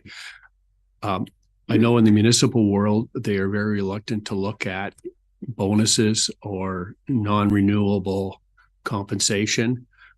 So I would really like some clarity in regards to if that's what you're seeking. Yeah, and thank you. And I would just say that whatever the municipal processes are, that whatever it is, it should be stated. If someone's at the top of the range, then they stay there. Or if there's an opportunity for a percentage bonus. Okay, I'll ask Michelle to speak, and then Member Burkett. Thank you, Chair Taylor. Just to kind of recap that a little bit. So we do have a separate policy that it deals with all employees in the township. Part of that is in the salary bylaw that council passed. And it clearly states how people progress through our grids. So the CAO position is no different than any other employee that's here. So that's, we certainly can reference that bylaw within the policy, but we already have that policy established. Thank you. Member Burkett, and then we'll come back to Member Minnings. Thank you through the chair to Mr. Moffat, and thank you very much for the presentation. It's wonderful. As stated, we now don't have our HR person in the middle of this whole mix, but just to Member Minnings' comments, is that a normal process? Because we're really looking at the performance of the CAO. We're not tying the wage to her performance, are we? That's not something that you would look at. Like, that's not like trying to wrap my head around it. I don't like, they're two separate entities, are they not? Through the chair, most performance reviews are tied to some form of compensation. So in this case, when you're at the top of your range, there is no compensation. If the person was at the bottom of their range, then you're quite correct. It would loop back to your policy, and they would, based on their performance, would move through their range based on the existing policies. I'm talking the municipal world or the government world versus what I'll call the private sector. Okay, thank you. Member Minnings, and then Member McIntyre. Thank you. And since in your report you gave the actual ratings at the end, there were, I think, 4, maybe 5 criteria. And again, I'm only speaking from what I'm familiar with currently, is that each of those ratings has a percentage, in my world, attached to it. So if they get the top rating, then it's, I don't know, I'll throw 5% remuneration based on the performance review.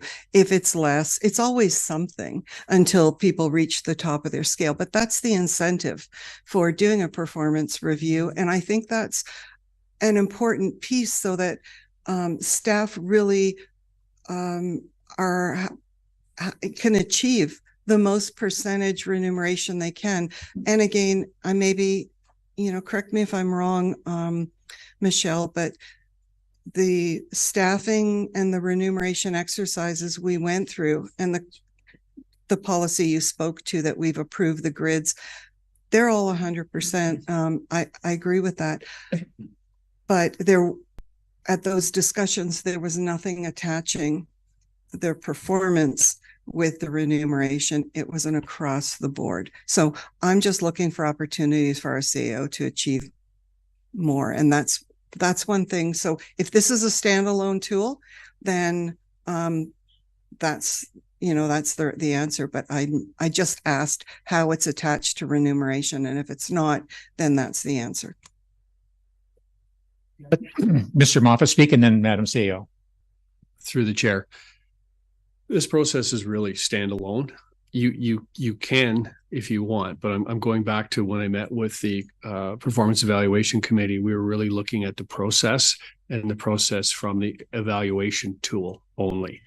And the other thing you need to keep in mind, this is set up for not only the current CAO, but future CAOs. So we're trying to come up with something, and I'm always a big fan. If you have a unique situation, don't twig things to deal with something, because it's a policy, and you can always twig policies on an individual basis, but don't make big policy decisions that may handicap you down the road. Thank you. And through the chair, so I had 2 questions. So my second one is around in the policy, it states council shall select a member of the council each year to assist with the facilitation of the evaluation process, along with the deputy and the mayor. However, in the preamble, it suggests that Councillor Brennan, who's already had experience this first year, continue on in the role. And I just wanted, to me, those are 2 separate things. And I was wondering if you could speak to those. Through the chair. From my perspective, an individual who has experience going through the process once is, especially now that we're changing the process to a new policy, and it was there for the discussion with the performance evaluation committee. I think on a go forward basis, at least for the next go round, it would be nice to have the same committee, but that's your decision, not mine. And then my last comment would be, thank you through the chair, that I would agree for perhaps the next process, it would be helpful because we are changing course and then we have something to compare with the same group. But I do feel that as members of council that it should rotate through the term of council. In the normal world, people come and go and all the time. So there's no guarantee that when you hire somebody, whether it's a council person or a staff or a manager or director, that they're going to be there for the whole term of whatever. So it's not unusual that performance plans change. And I just don't see the benefit of having the same core team. I think there's some opportunity for other members of council to learn and have that experience too, because we already have the mayor and the deputy as the core people who will be going through it for the full 4 years. But there are other members of council here who would miss that opportunity. Through the chair, if I may, that is something that certainly could be tweaked, but I'll leave, you have my recommendation. I'll leave that to you to decide.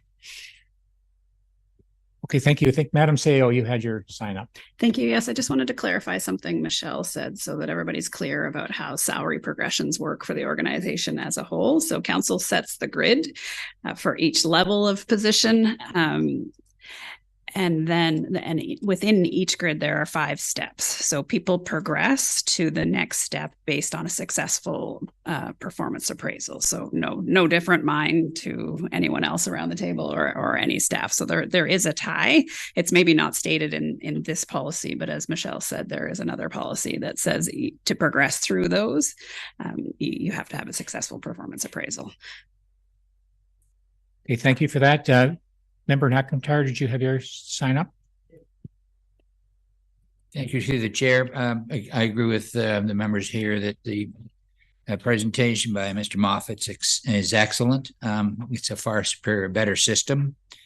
And going along with everyone else, I think it was very unfair to our HR lady, Michelle. That's very put you in a tenuous position, very bad. Like a number of members here, I'm a bit longer than the 2 newer members, but at this review process, I was conflicted as I had 0 experience. I mean, one time I hired a girl in 1973 to do something. I was very conflicted as to how to review the CAO's performance. I was a fish out of water there. I just had no idea, and I floundered and did the best I could. I find this, what Mr. Moffat's brought forward, is a superior method to reviewing our CAO. And it's more fair to the CAO as well, and to this committee to try and to endeavor to make some kind of an evaluation when we have no idea what we're talking about. It was completely unfair. And if she got a bad review from one, she might have got an excellent from another. We were just it wasn't a good process. And I think Mr. Moffat's brought a marvelous system forward. As he said, we could tweak it here and there, but what a nice guideline to work from. And the fact that we're going to do a 6-month review and a year-end review gives us more transparency. It gives Madam Kennard an opportunity to respond to some of the concerns that this committee and others that may have about our performance. And in which case, in the final 6 months, if there was something that was glaring, she could, in a snap, correct it and put the train back on the track. So just to recap, I really think that Mr. Moffat's brought an excellent document forward for us to work with. The fact that we could rotate the council member or the committee member yearly would be an excellent learning tool, like Member Minning said. Unless, of course, nobody wants to step up, and we could saddle Member Brennan with the task he got his eyes opened on. But I just think that at this moment, it's a more fair system for all parties, not only the CAO, who's runs the ship, but for us. I really was conflicted on how to respond to a form that I had never read before. And it put me into, if I was having a bad day, Lori's getting a bad review. That's not the way it should be, So I really do think this is the best system, and I admire the work you put into it. So thank you very much. Okay, anyone else? My comments are, my previous life, I did several performance appraisals, and I like the setup, but I do agree with our counselors there that Procedure 7 should still have the mayor and deputy mayor, but rotate through the council members if they so desire to be on the committee. That's my thought. But other than that, I give it a green light. Member Brennan. I'm not sure, just through the chair to the clerk, I'm not sure how you deal with this, because I'm central to this conversation at some point. I don't know whether you're planning to, like, do I leave here? What, am I in a conflict? Where am I here with this? Madam Clerk. I would suggest at this point, this is pure discussion on process. When it comes to committee deciding how they want to proceed with who that third member would be in the future, then that'll come back to a future meeting date. Okay. Yep. Thank you. Okay, anyone else? So I think you've got a motion there, Madam Clerk. But I think in the motion, it does state Member Brennan, whether it should be to be decided there. Is that?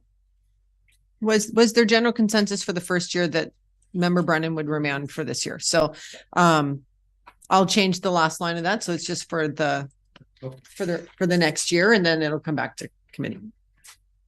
Okay, any questions from the committee? If not, we can have a motion.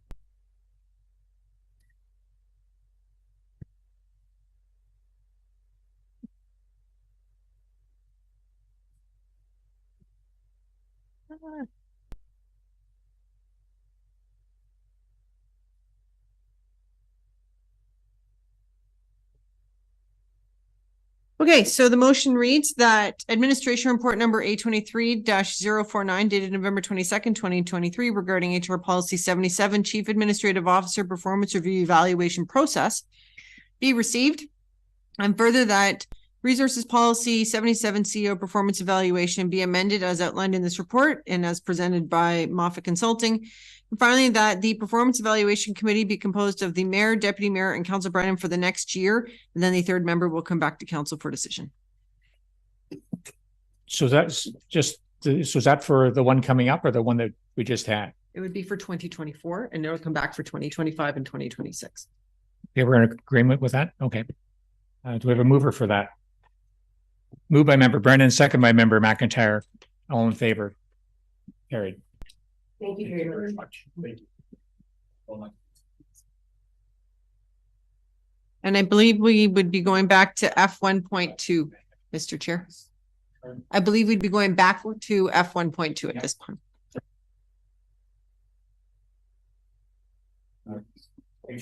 Staffing plans. Thank you, Chair. So before you have a report to receive for information on what the staffing plan will look like over the next 4 or 5 years for the Recreation, Parks and Facilities Department. This being a new standalone department, we thought as staff it was important to bring forward what a staffing model would look like to committee. And in light of the previous report with the Westshore rec facility of where we're going, so there's not surprises down the road of staffing commitments and staffing levels. As the committee is aware, this is a very large township. It has a population of 15,000, but the square kilometers of being over 500 square kilometers or it's a lot bigger than it looks. Being new to the municipality myself, driving a few times from Severn Falls down to Westshore, and being surprised how long that took me. And then hearing staff and their discussions about where they have to go to do work, up whether it's Severn Falls, Port Severn, then we have to run down to Westshore, and I've done those drives. I'm like, okay, I get it now. I get why this takes so long, and the staffing level right now is very small. Before you, we're going to go through some slot, like the attachment here, which this current one shows the current level of staffing you have. So we have myself as the director. Currently right now, for the next month or two, we have a shared admin booking clerk with Public Works until the rec programmer comes on board. You can see that is vacant. We have facility coordinator right now, recently promoted to that. We have a part-time facility custodial staff, which is in this building as cleaning, 3 part-time or 3 full-time operators. We have 2 summer students, which was not filled, I believe, last summer, but they were in the budget. And we have 5 part-time contractual winter summer staff contracts. So we have Right now we have one in Westshore in the summer and one in the winter.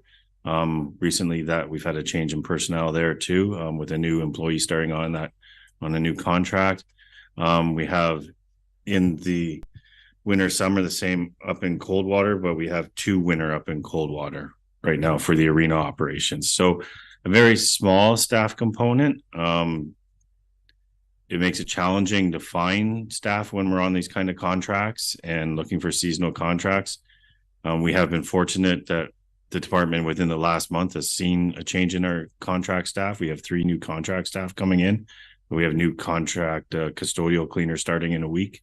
And as I mentioned, we had a new one in Westshore, and we have the ones up in, we were fortunate to maintain one in Coldwater, then we brought in another one. So we're seeing some changeover. It's just on how we're holding the staff. So if we move to the next slide, you can see this is where, in reviewing our staff component and listening to staff and saying, I have to go here. We've talked about maintaining the outdoor rink in Westshore already today. Going around clean parks, watering plants in the summer is a huge thing, moving around between Westshore and up in Coldwater, and then watering up in Severn Falls because there's baskets and things hanging up there. And it's a lot as the staff and the municipality has grown. We do contract out our grass cutting, which is great. That's a process I think I would not recommend that we change at this point. But we still get out and do maintenance with the recently promotion of the facility coordinator. That's pulling staff that are more dedicated to the arena in the past, moving them out to do maintenance in parks. Like we do our annual park inspections, monthly inspections of playgrounds, skate parks, those kind of things. So getting to this slide, we see in the first year. So what I'm saying is first year. So I'm projecting that to be 2025. We start to see, that's when we start really, if everything goes well over the next couple of months with Westshore and we get that plan and we get that finalized, then this is what starts to trigger things. So as we start to move towards that project and developing that project, you see that we've brought in, I'm bringing in a manager of recreation parks facilities, because at that point we're going to start to grow and we need to be prepared for the building, right? We need to start working towards and bringing that position ahead of time to work with staff, because we have all these outlying areas with parks and boat launches and docks, but we're also going to be starting to look at operationalizing a new facility, which will take time. So that position will come on board and be prepared for when it does open, that we have that manager in place, which will be working with the staff at multiple facilities then. So we're looking at Westshore, Coldwater, and Westshore. So we have 3 of the recreation hubs that are identified in the master plan. So that manager will be overseeing that staff component to that. I've also put in red, we see student arena attendance. So this is something I've looked at and something we should move to at some point through the Ontario Recreation Facilities Association. There are guidelines about public skating and how we should patrol public skating, which we don't right now. Some other municipalities aren't either. It's not a good practice for risk management. These are looking to hire students at some point, once we get the policies in place and the procedures in place, to do skate patrol, which makes it a safer program. There are regulations on how many skate patrol you should have for how many skaters, whether it's 60, 120, 240 that fit on an ice pad. And it just mitigates, it's just risk management. It provides, there'll be guidelines on what to do on the ice, how to do, but it's working with staff at this point. So it's going to take some time to work with staff, get the buy-in of our operators who aren't used to supervising a student, and getting that in place. Also within the red, you have recreation contract staff and recreation sort of student staff. These ones aren't based on, there won't be an economic impact to the budget. The only economic impact will be revenue generation. These positions don't run without, all programs will run at a revenue neutral. That's the way I've always wanted to run programs. So you bring in the staff, you do the equations of the costing of the staff into the program cost. So it breaks even. So it's not costing you anything. As we move forward, you see some adjusted things.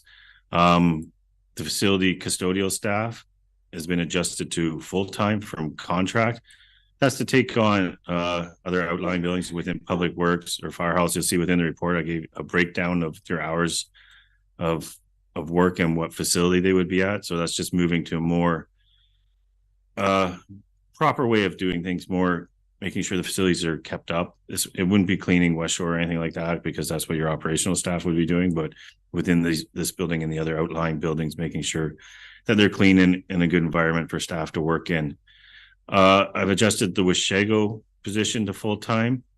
And as I said, this is an optimum staffing projection. So that position will have flexibility, whether you could move that position between Westshore and Westshore, depending on how we see that building in Westshore grow and whether you need them at Westshore solely, or I would project for the first while you'd be able to move them back and forth and possibly reduce in the next slide staffing complements. It all depends on how the building takes off and how it goes. So then you get the adjustment of just the reduction in the contract staff. So moving to the next slide. So this is when Westshore essentially opens. This is what it looks like. So we've already got the manager in place. So now we're looking at specifically the facility staff. So you're going to need a full-time reception booking clerk at that facility. That'll be like essentially Westshore will become the recreational department's hub, right? The office component to it. So that's where your centralized booking will go of your reception. That's a full-time position. Within the slide, you see the hours of operation. So that gets into, if you do those hours of operation, you're going to want some kind of staffing component in the evenings and on weekends. So that's where the part-time reception comes in, depending on the programs you have and when you're running your programs, just to collect money or answer questions, or people can't get to the facility to have an inquire or something before normal hours during the working week. I've added in 3 full-time operational staff, and there's also 2 part-time contractual staff within Westshore. That's to get you through your hours of operation for a standard week and holiday coverages and those kind of things. As I said, Westshore may be able to move back and forth in and out of that position. So that will help it work. So basically that's it. If you move to the next slide, Allison, thank you. So basically that shows the growth in the staff. Like, this is a projection over the next couple of years. It could, depending on how long it takes for the building to be built, the back end staff may come at the end, like maybe budgeted over a split year and maybe phased in at the end by the time once we get to know project timing more. But this is the direction I think we need to go to grow this department. I think it was a mandate through the master plan that we look at these kind of things. It helps ease. It also helps with, you're not going to run staff back and forth between like Coldwater and Westshore, and they're already running, and it will provide some operations. Maybe we look at, once we build Westshore, like there'll be a maintenance of that property. Maybe that ties into the duties too of that staff, and we're not contracting out that grass cutting in that area or something like that. So there's all these options to look at, but this is a snapshot of where I think we need to go. It's here for information because it's not defined yet, because the project's not defined yet. So, but this is a snapshot of where we need to go, and the operational costs are in there on the budget pressures that will come with operationalizing a Westshore facility and the staff that go in there, and then the increases year to year over the plan. So it does have some jumps, like within the first year, it's another 198,000 to bring that staffing up. And then within the next year, there's the significance of Westshore, which is another 400,000 in staffing. So it's a jump, but that's, Westshore is the price of what it would be to operate. The rest is getting it to a proper functioning department. As your municipality grows, you're at 15,000 now with a projection to grow even larger, and it's not off base at this size of department for recreation. So I'll leave it at that. Thank you. Member Cox. Yeah, through the chair. Thank you, Craig. This is excellent. I've known that we need more staff. Especially I can vouch that with Shago, when we were out campaigning and when I talked to people up there, they were saddened by the fact that they didn't have their community center committee anymore, and that building is not being utilized, and it's all because we don't have enough staff. And it's hard to have people, as you said, running from Coldwater to Washago and around and back again for the public outdoor rinks, because we know we have one in Bass Lake Woodlands, we have one up there, and if we talk about another one, that'll be things. We've had years of hearing that all our municipal buildings haven't been utilized enough, and this now will allow that to happen, which I think is wonderful, because we have them and it was just a staffing thing. And as far as the students go with the public skating, I'm definitely for that. I know that they didn't even have enough staff that somebody could sit at the table and take money from the public skating, because it was one person on duty doing the ice, doing the building, and nobody else was there. They were on their own. So I think this is just a really good idea. I like the way you've set it all up. I like the way it's not going to just jam us all at once, and it all works out very well. And I want to commend you. Thank you very much. Thank you. Thank you for that. Any other comments? Member Minnings. Thank you. I was trying to write and hit my button at the same time. So thank you, Chair. Yeah, I really appreciate you providing this scope of what it really takes to run a recreation department for a township this size, and certainly one that's looking at bringing on a lot more programming. So I have a question. I don't know the answer. Do facility staff, so the staff who work, let's say in the Washago Community Center and the ones in Coldwater, do they work are they based out of this administration office, or do they have offices in those sites? Like where do they work from? Through the chair to Member Minnings. So right now, the operational staff are based out of Coldwater. The facilities coordinator has an office in the arena there. The rest of the staff are based out of there. There's not a large office space for them or anything like that, or staffing area. Within the Washago Community Hall, there is an office in there that the new rec programmer will be stationed out of until hopefully Westshore is built. And then the operator is also, we're sort of figuring out how we put the two staff in that facility. So it'll give that presence that Member Cox had just spoken about. So we'll have that, but staff are based out of facilities. They're not in this. The custodial staff is based in here, but the rest are all throughout the township. So that causes, when they're way up in Coldwater and something goes on down in Washago that they need help with, and then so they're spaced out driving everywhere. So it's a large geographic area.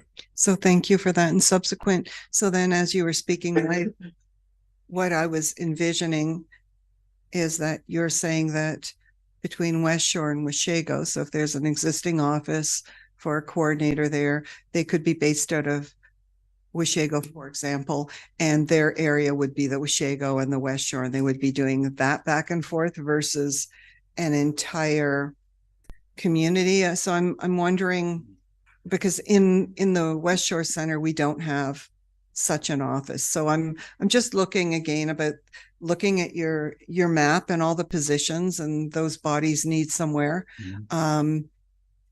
That's what I'm trying to envision, whether or not it's considered in the Westshore or whether it can be absorbed in what we already have in Washago. To the chair to Member Ming. So going back to the previous report, there is a small office space in the Westshore facility. Within my comments on that was that we need to look at that again within the report. In the report, I had that because of the staffing. I don't believe that staffing area is large enough to accommodate what we need to do. There are ways we can do that. There's a washroom within that area that maybe we could remove and create another office space or something like that, because we will have more staff in there. For the Washago, the operator staff, what I'm saying is, depending on building usage that we see in Westshore and Washago, there'll be an opportunity probably to move that body back and forth, because it's not a huge jump, like whether they're stationed one day at Westshore and one day at Westshore. It's not the thing with the cold water is when we get to this time of year, it's an arena. So pulling the staff from arena operations is not the best practice at all. So it's making sure they stay up there. Good. So it's in the off, like the seasons when you get to spring and fall, when ice is going in or ice is coming out. So those transfer years that staff get transfer times of year staff get stressed on. So the idea is to have your staff for Westshore who will be to that Westshore area, your staff for Coldwater who will be to that area. The manager will have an office at the Westshore complex or here, depending on location, but they will be responsible for going back and forth and directing that staff. And it's more keeping staff in areas to create more efficiencies on what we do and save time. So there's not so much travel and things like that. So. Yeah, Craig, I just had a quick question. You mentioned the watering the flowers in Port Severn, Severn Falls, and we did have an arrangement with the dockmaster at in Severn Falls. I'm not sure if that's still happening, and we have the community helping us out in Port Severn. So I'm hoping that we can still reach out to the community and save driving all the way back to Severn Falls to do that. Whether I'm not sure if Mr. Burke can comment. Is the dockmaster still there? Is that still going to carry on until next year? And can you continue the good arrangement we have in Port Severn? The flowers are very appreciated, but they've got to be watered. Yeah, thank you through the chair. So certainly we take those opportunities wherever they exist, but that's not always a permanent solution. But what we know, at least from Severn Falls, is that dockmaster agreement is currently it is intact, but I'm pretty sure the property owner may be selling as well. So it's kind of precarious. Once again, so these plans, these long-term future plans for a more integrative and resourced department will make sure that it's a perpetual solution. But of course, reaching out where we can and gain a little efficiency from locals to give us a hand with watering makes sense. Thank you, Member Cox. Yeah, through the chair, I think you covered in that under the analysis about the 11 park properties, 8 docks and launches. But I wonder if everyone understands that they have to do inspections on all these playgrounds. They have to do inspections on these docks to make sure they're safe. So that with what we have right now, I have to commend that staff because I don't think everybody understands all the things that have to be. The baseball diamond's another one, all these things that have to be safe in our trails. So it really does quantify the need that we're in right now. And I'm just happy that we've been okay. Okay, Mr. Belfry, go ahead. Through the chair to Member Cox, I would just comment on that. Yeah, we do have to do inspections monthly of the playgrounds themselves, the playground apparatuses, the docks and the boat launches.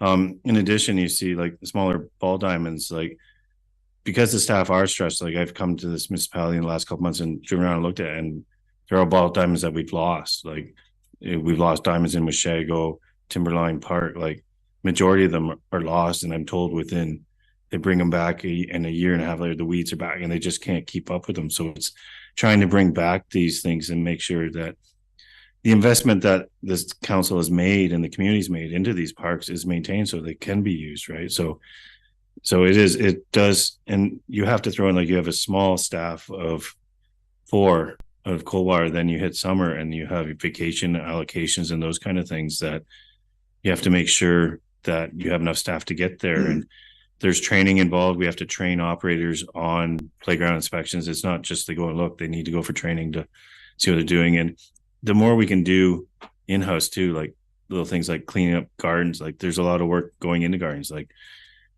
it doesn't make sense to have the facilities coordinator out there watering plants. Like it's not good use of time, right? So they're the ones that should be going out looking at things and getting the plan in place so we can get these things maintained. So. Okay, thank you. And then on that note, if Madam Clerk has a motion.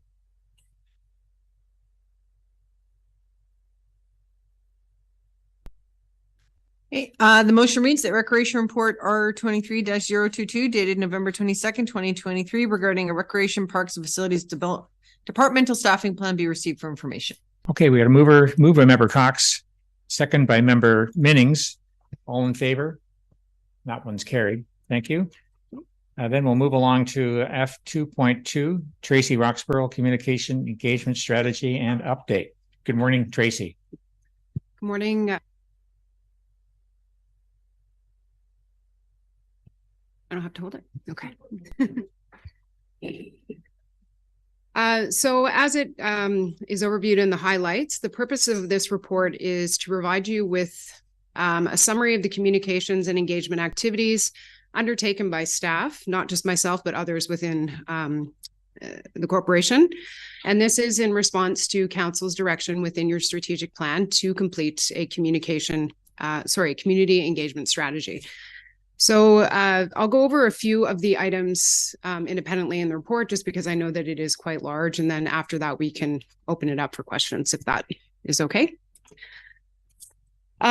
So in terms of the responsibilities of the communication officer role, as I've detailed here, those include creative services, public engagement for all departments, strategic communications, writing and editing, as well as partner engagement. Is in terms of some of the community engagement tools that we do use, of course, you're very familiar with our website, severn.ca.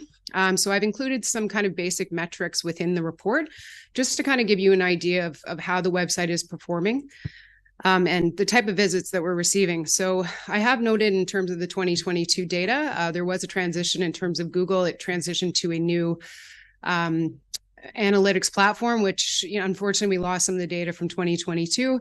But for 2023, we do have a robust set of data just for that year that we can look at to see what type of performance the website is having. So in terms of visits to the site, and these are unique visits, so I know that that's constantly asked of people, is that double visits, is that multiples? So we can set it so that we just see how many times one website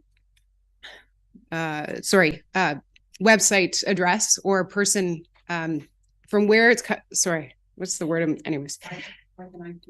Yes, IP. Thank you. IP address. Pardon me. I say that 10 times a day, and when I need to remember it, I don't know what it is. So those are unique visits. So in 2023 to date, we have had around 24,000 visits. So when those individuals or users are visiting the website, they're viewing approximately those individuals have viewed around 46,000 pages. So that means that each user is viewing about 3 pages, which in terms of, performance, that is actually a very good result, because you want people to find what they're looking for immediately. So the less pages that the user actually is navigating to means that when they arrived at our site, they found what they were looking for.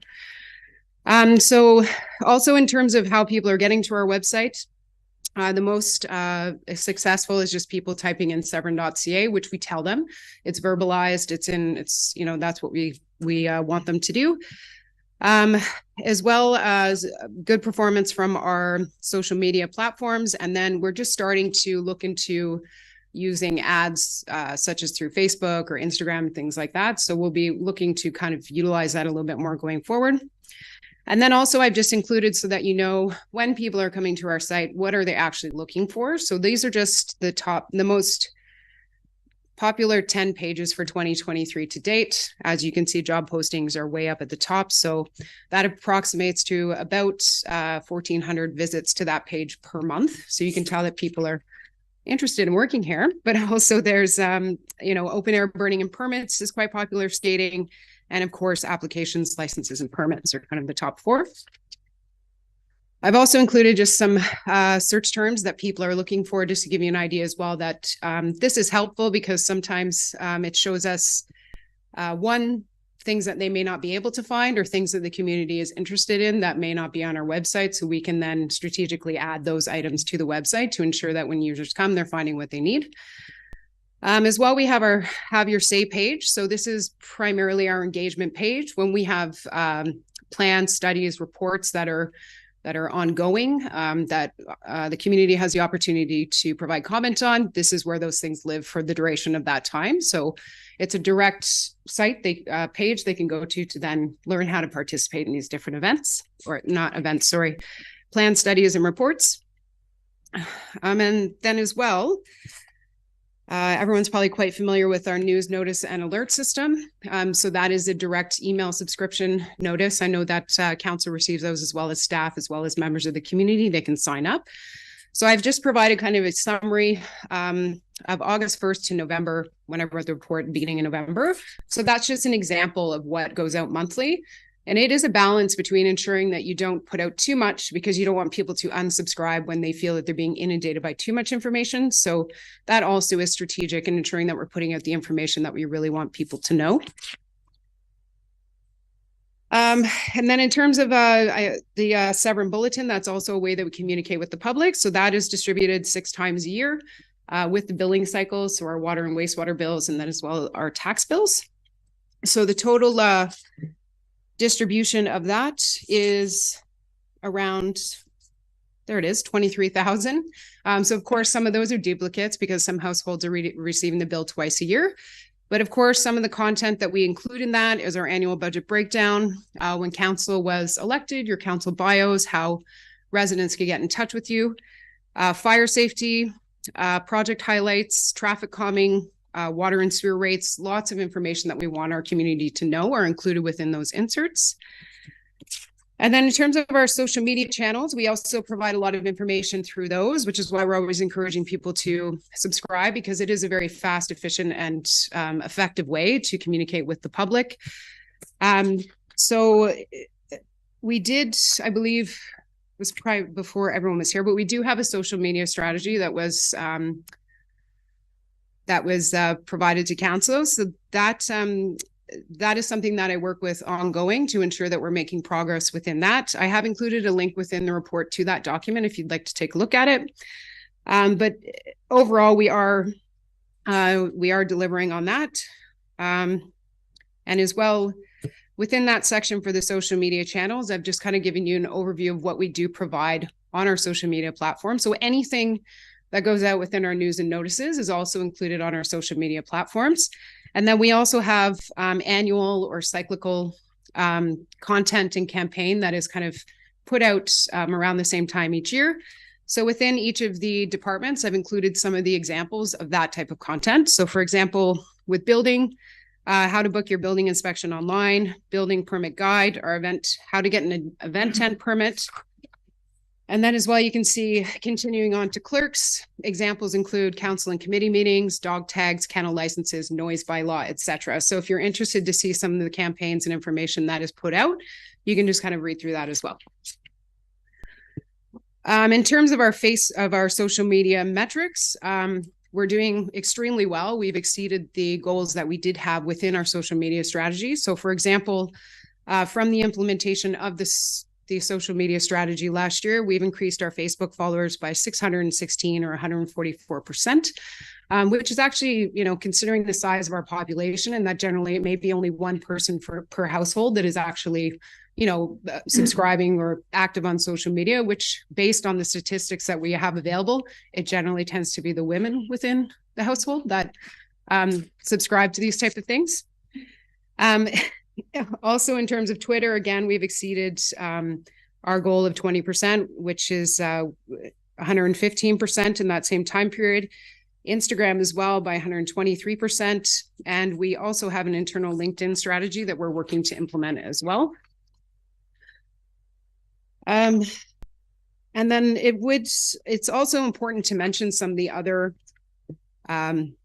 actions that other staff are taking beyond the communications officer within the corporation. So for example, our severn.ca/portal, which has access to all of the council meeting information, agendas, minutes, also our live stream and our YouTube channel.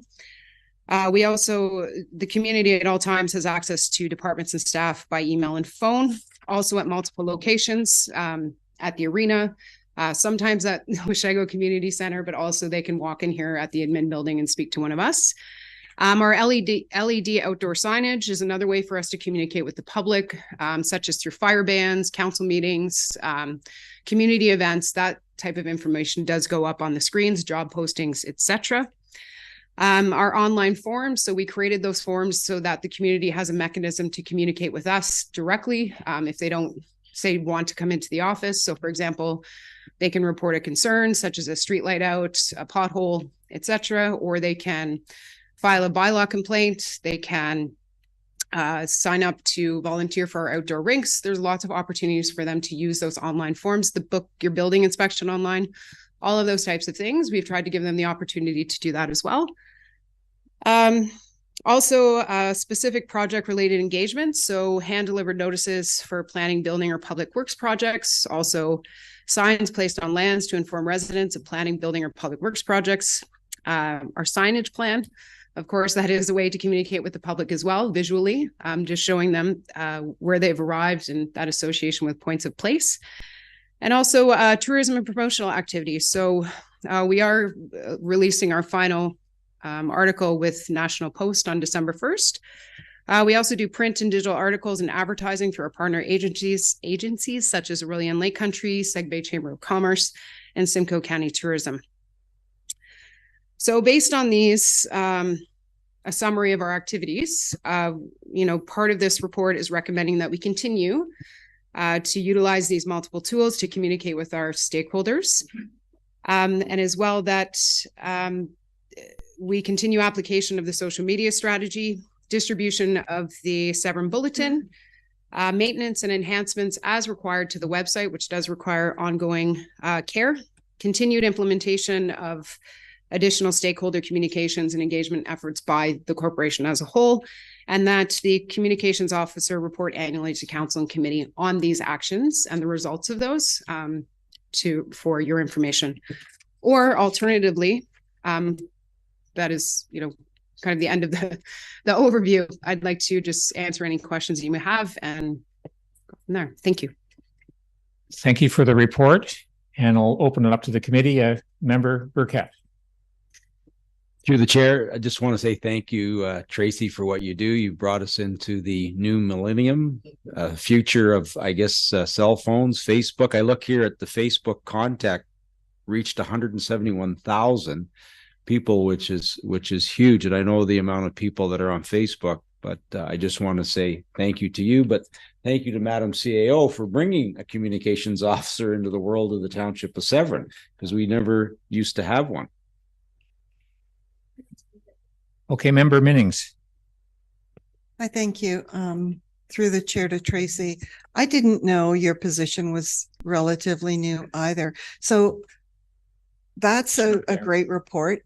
And I'm so excited about where this is all going and the stats you're able to bring. My question is pretty simple. Is this comms portfolio, so I'm thinking websites and social media, et cetera, is there a comms team? Is it your responsibility? Are there others that populate this? Because as I'm thinking on the heels of Director Belfry's vision for the department, et cetera. So I'm wondering, it's a lot to maintain.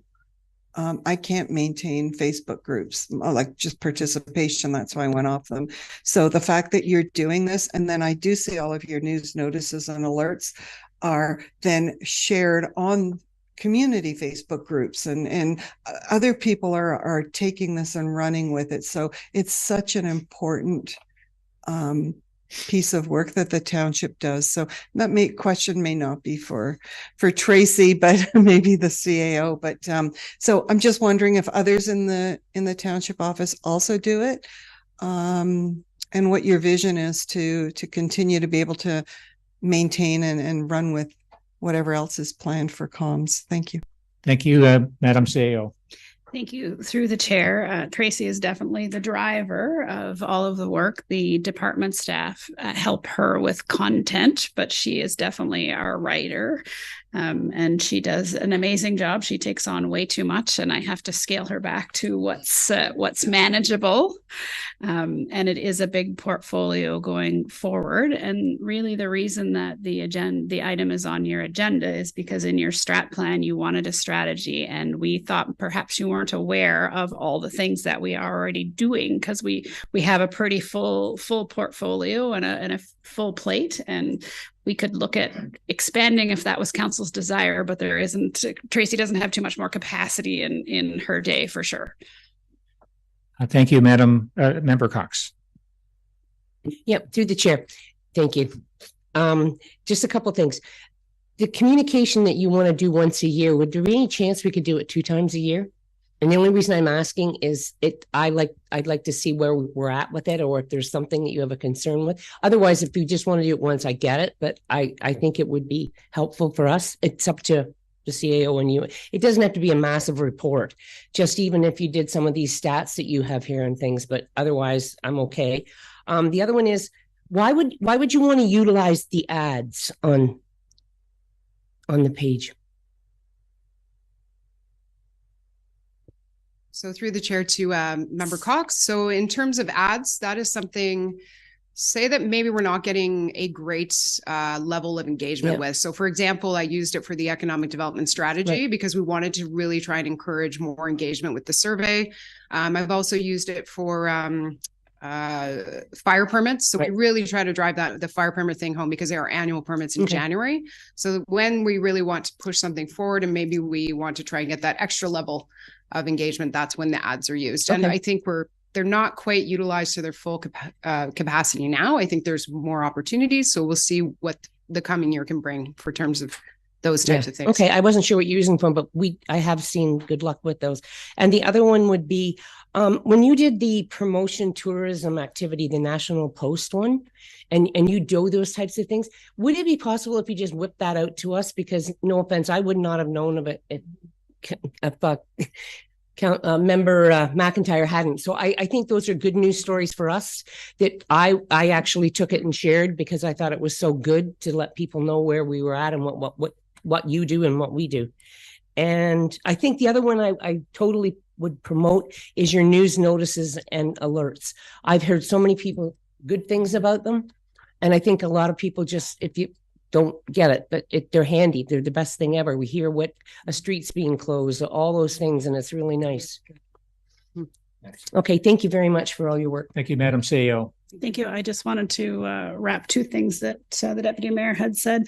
The Facebook ads are very low cost, so it's not like newspaper ads, so they're good value. And on the reporting back every 6 months as opposed to 12, we could, but all the stats you're looking for are in the quarterly council updates, I believe. Oh, okay, so that's fine. There, the purpose of this is it's external, because I know you often get, we don't communicate well. We think we do. There's a million different avenues, so it's an external report for council to say, well, actually, we do these 100 things. You just. But is that not something you'd want to promote to us every 6 months, or is it too much work? It's a fair bit of work. Okay, yes. That's fine. If you want to toot your horn, you can to us anytime about other things. Doesn't have to be a full report. Thank you. That's all I was trying to get to, is the fact that it's nice that we see, all the wonderful things that Tracy does. Thank you. Okay, Member Jansen. Thank you. And through the chair, Tracy, I think you're doing an amazing job here, and the numbers speak for themselves in terms of the engagement with the community, and even larger the reach that's going well beyond our community to bring people to our community. I think it's great, as well as the branding that we've gone through. I've got a lot of great feedback from our new signs, as well as the banners that are in the community. I guess my question would be just on the engagement efforts and how we as councillors can maybe better engage the members within our community. I know for myself, I'm in the community of Coldwater, and I can see a lot of people within that area. But how do we have more outreach with people that may not be in that direct in the village of Coldwater, to be specific, or maybe right in Westshore for another councillor, or Marchmount? How do you engage more with the members or the residents that live further beyond those borders? I would suggest as council, when you're out meeting people, just, you have business cards, our website is on them, tell them there are great things there, tell them to follow our Facebook page, our Twitter feed, all of those things. It's a challenge in every municipality. People typically only want to connect with the municipality if they're unhappy about something, or they want recreation programs. That's typically the two ends. If you're happy living your life, you're generally not that interested in the municipality, and that's not a Severn problem. That's everywhere I've worked problem. It's one extreme or the other. So it's just, you're out there, you're the face of the community. So just, talk to people about our website and our social media challenges and all the opportunities that they're great. Even just reading our newsletters that come with the tax bill. And I'm as guilty as anybody else in my home community. I pull out the bill and I put everything else in the recycling, but we spend so much time and there's so much good information in there. It's just to get people to read them. And that's the piece that's difficult. And we all have a role to play in that. Member Cox. Just a quick comment through the chair. What Madam CAO said, that tax bill insert, I don't know what we've done. Obviously, it's more colorful or something, but I have heard more people tell me that was just fabulous. I read that. So we're getting there. We're moving along. And I think a lot of the seasonal people now are because they're up here more, are more interested in watching. But I will say that insert has snapped people's attention. Thank you. Tracy, I have a question. Part of your recommendation is continued stakeholder communications. And I'm just wondering, is there a way to get resident feedback on the process they've experienced? Is there some kind of we can get, how did it go with your building permit? And we get a feedback saying, like somewhere along the line, we want to measure customer service. Is this where we can get customer service? And like, we've got a lot of data there and people can go online. And if you can book your building permit online, why can't you comment on how the process went? And then we get a feedback on how well we're doing on different departments throughout the township. Just I'm throwing it out there. Yeah, through the chair, I think we're moving in that direction. I think we're not quite there yet. We're working on a customer service portal, and I think we get that up and running first, and then we figure out how we can do a feedback loop on it. So I think it'll come. I just think we're just not quite there yet, but it's definitely on our radar. I can see the potential. Who could do it? Just a comment. We have a motion, Madam Clerk.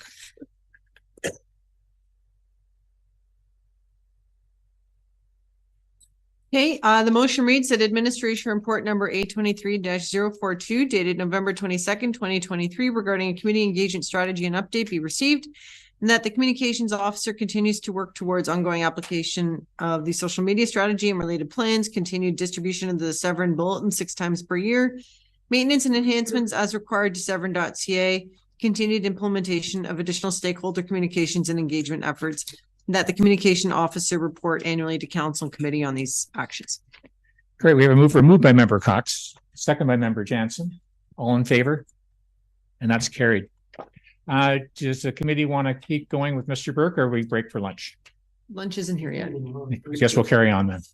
We'll go to F2.3. Thank you, Tracy. I hope you have a great day. This one's actually me. So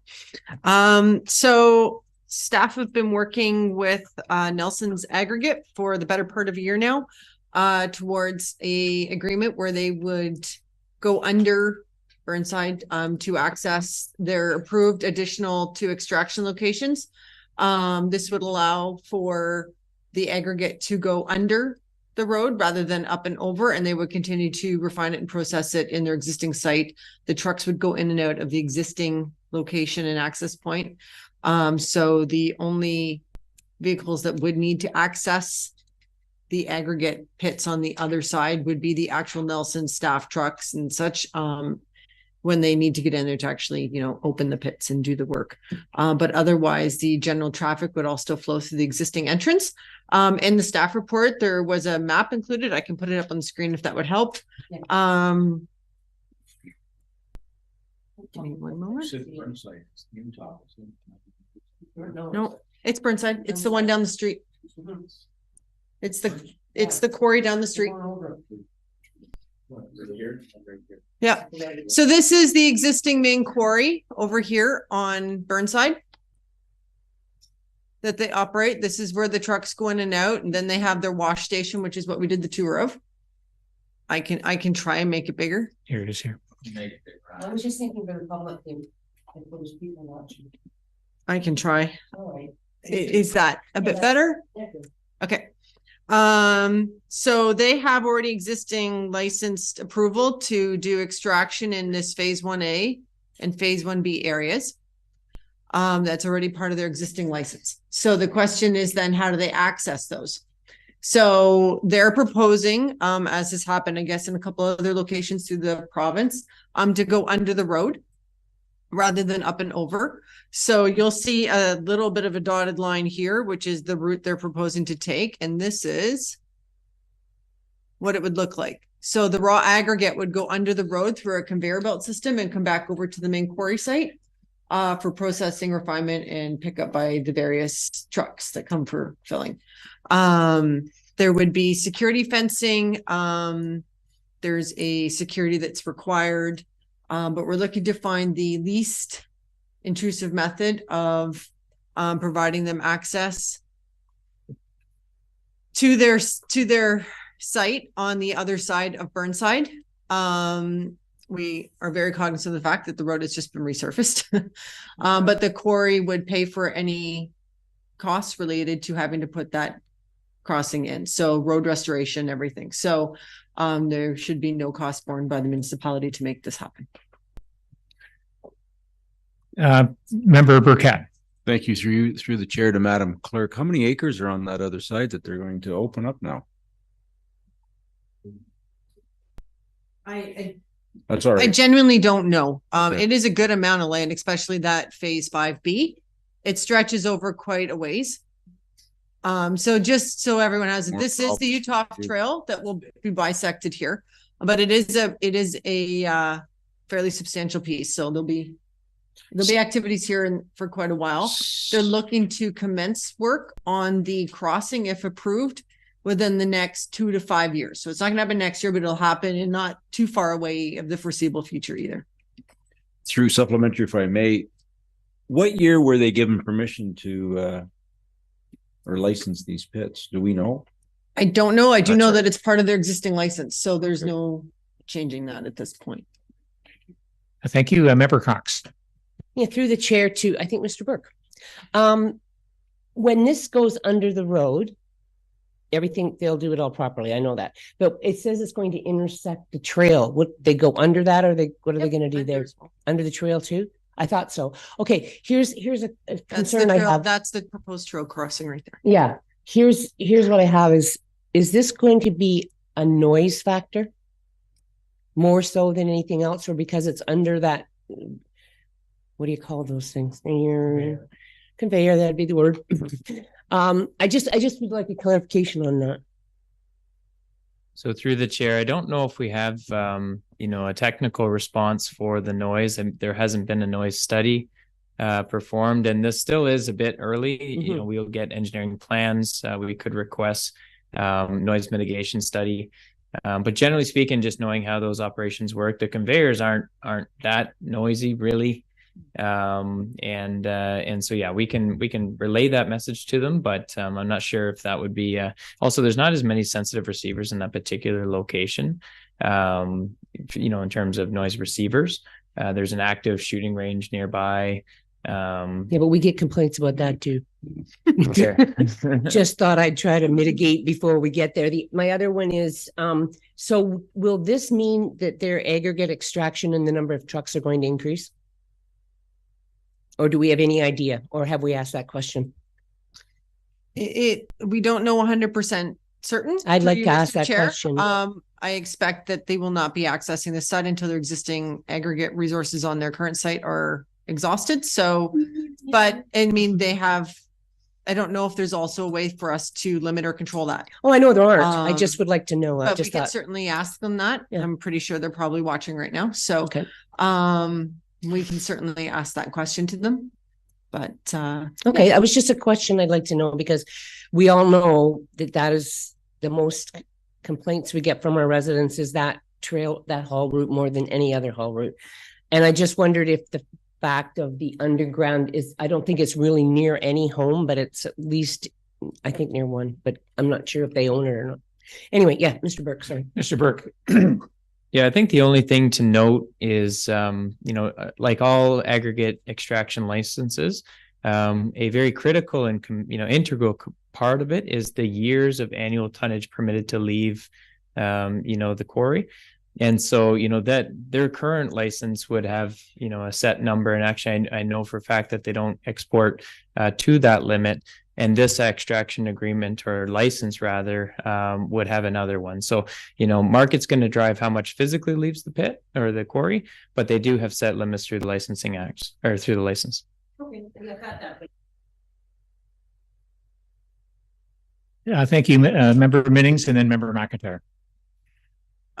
Thank you. And from my perspective, and then through this discussion, having toured quarries in the area, the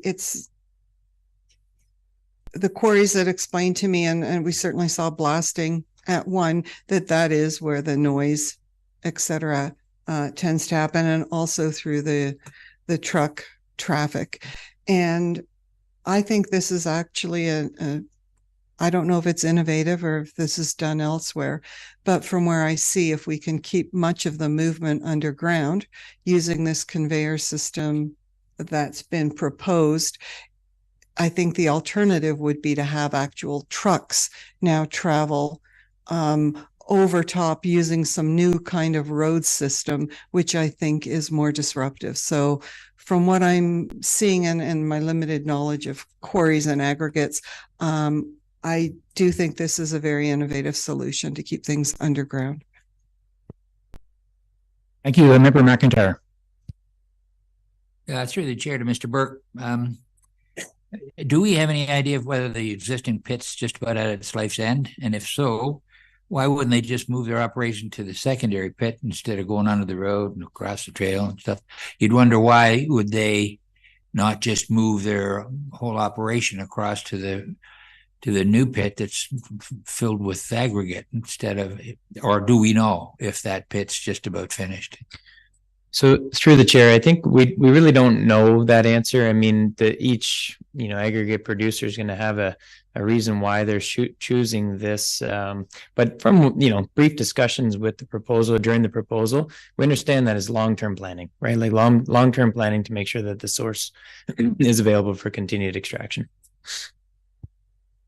Supplemental through the chair.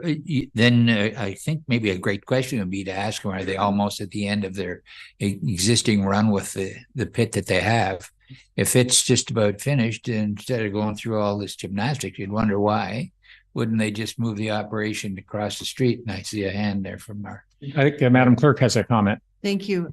So I'm sure council may remember from their tour earlier this year that there's a great deal of refining that happens on the other side to make it to different levels of aggregate size and quality and quantity. That whole piece would remain at the existing main quarry as part of this. So the idea is that the conveyor belt, as you can see from the line that's on the map here, it will come over, go across and go to that main area. It also saves them moving the in and out access for all the trucks. And on top of that, it's not just accessing this phase 1A, right? They'd have to go over our trail if it wasn't under. So from a public safety perspective, that's why we've actually encouraged, like, there's going to be the berm, there'll be buffering, there'll be the fencing for the trail.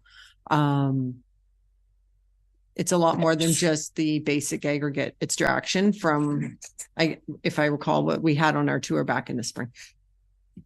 Okay, Member Burkett. Thank you through the chair to Derek. So this license was granted when I presume when the first quarry was built. Is that how I'm understanding it? Like they would have been part and parcel, or you may not know. Yeah, through the chair. No, sorry, I don't have those records in front of me. We could find out. Those are all very public documents. The only reason I'm asking is now they're opening a new quarry. And I can only assume that it was all part and parcel years ago. That's what I would assume. Because the complaints that we get are the trucks that are showing up at the quarry before 6 o'clock, right? So there's no staging area. There was no thought given years ago, as we have today. We have staging areas on Nichols Line, so not disrupting homeowners. But yeah, I'm just curious when and if this was done. And if it was done 100 years ago, there's really nothing we can do. Okay, thank you for that, Member Cox. Through the chair, I'm assuming it's been done quite a while ago, because the quarry came to us many years ago and wanted to put a tunnel under Utah, but it wasn't with a conveyor. It was for vehicles to go under, and it was not So they were already on that side, going that side. And I'm assuming that that probably was something they picked up along the way too. Thank you. I have just a couple of questions, Derek. So what is the status of the southbound lane on Burnside? Was that done? Is it going to be done? I've avoided that area because it's been so dirty there. So I don't take that route. Yeah. So through the chair, just to be clear, it was a paved shoulder, and it was for just from the entranceway or like the main gates for approximately 700 meters. And that is complete. So the project for Burnside line resurfacing was completed, and that just a paved shoulder. We do see a slight improvement in terms of the quantity of dust being kicked off further away from the driven portion of the roadway. The next question, how does that affect our ditch there, the township ditch on both sides? Drainage plans, like I said, like how is that looked after? We only have it coming to the end of the box culvert here. I'm just curious, because it's going to go into it's got to get onto their property, I would assume, correct? Sorry, just to be clear, is it the proposed conveyor belt system? Yes. Yeah. So the full engineering design set hasn't been submitted to the township. This is really a start, an agreement in principle, I suppose, is the best case scenario. So there will be some significant earthworks required, including drainage, dealing with drainage. One positive note in the area is that there's actually quite a minimal amount of through drainage that goes through here. So a lot on site and then directed north towards the North River. And so I believe that, we will look at what the design principles come back to and what the engineering team comes back for dealing with drainage, but that'll all be part of the review. And you'll note in the agreement, we have provision for engineer peer review on this so that we have a third eye on the design of the conveyor system. Just the last two comments I got, just the lifespan of the structure, would it be like a box over 50 years, or what do you guess there? Yeah, so this will have to be designed to the Canadian Highway Bridge Design Code. And so the minimum is 85 years for the structure. Oh, good. And the big question, liability, like we've got cars going over top of there. How is the township protected on that? Through the chair, you'll see in the agreement that there's a condition there for the transfer of liability, both in the form of an insurance certificate, but then also in a we call indemnification. Okay, one more for Member Jansen. Sorry. Sure. So through the chair, I'm in support of the conveyor system. I'm sure that it works very well, and that's why it's been proposed. I believe at quarries the conveyors are used for all sorts of parts of their operation, same as in the airport environment. I guess my question would be in regards to the diagram that was shown of the Trans-Canada Trail crossing. I know that in the one diagram, it talks about there being a 3-meter tall berm going all the way on both sides of the Trans-Canada Trail. I guess I just want to note that there should be some consideration to visibility when vehicles will be crossing the trail. Maybe that those berms are kind of back down to grade well before the crossing so that people can see if there are going to be vehicles approaching, especially if they're on bikes and using the trail at a higher speed than walking.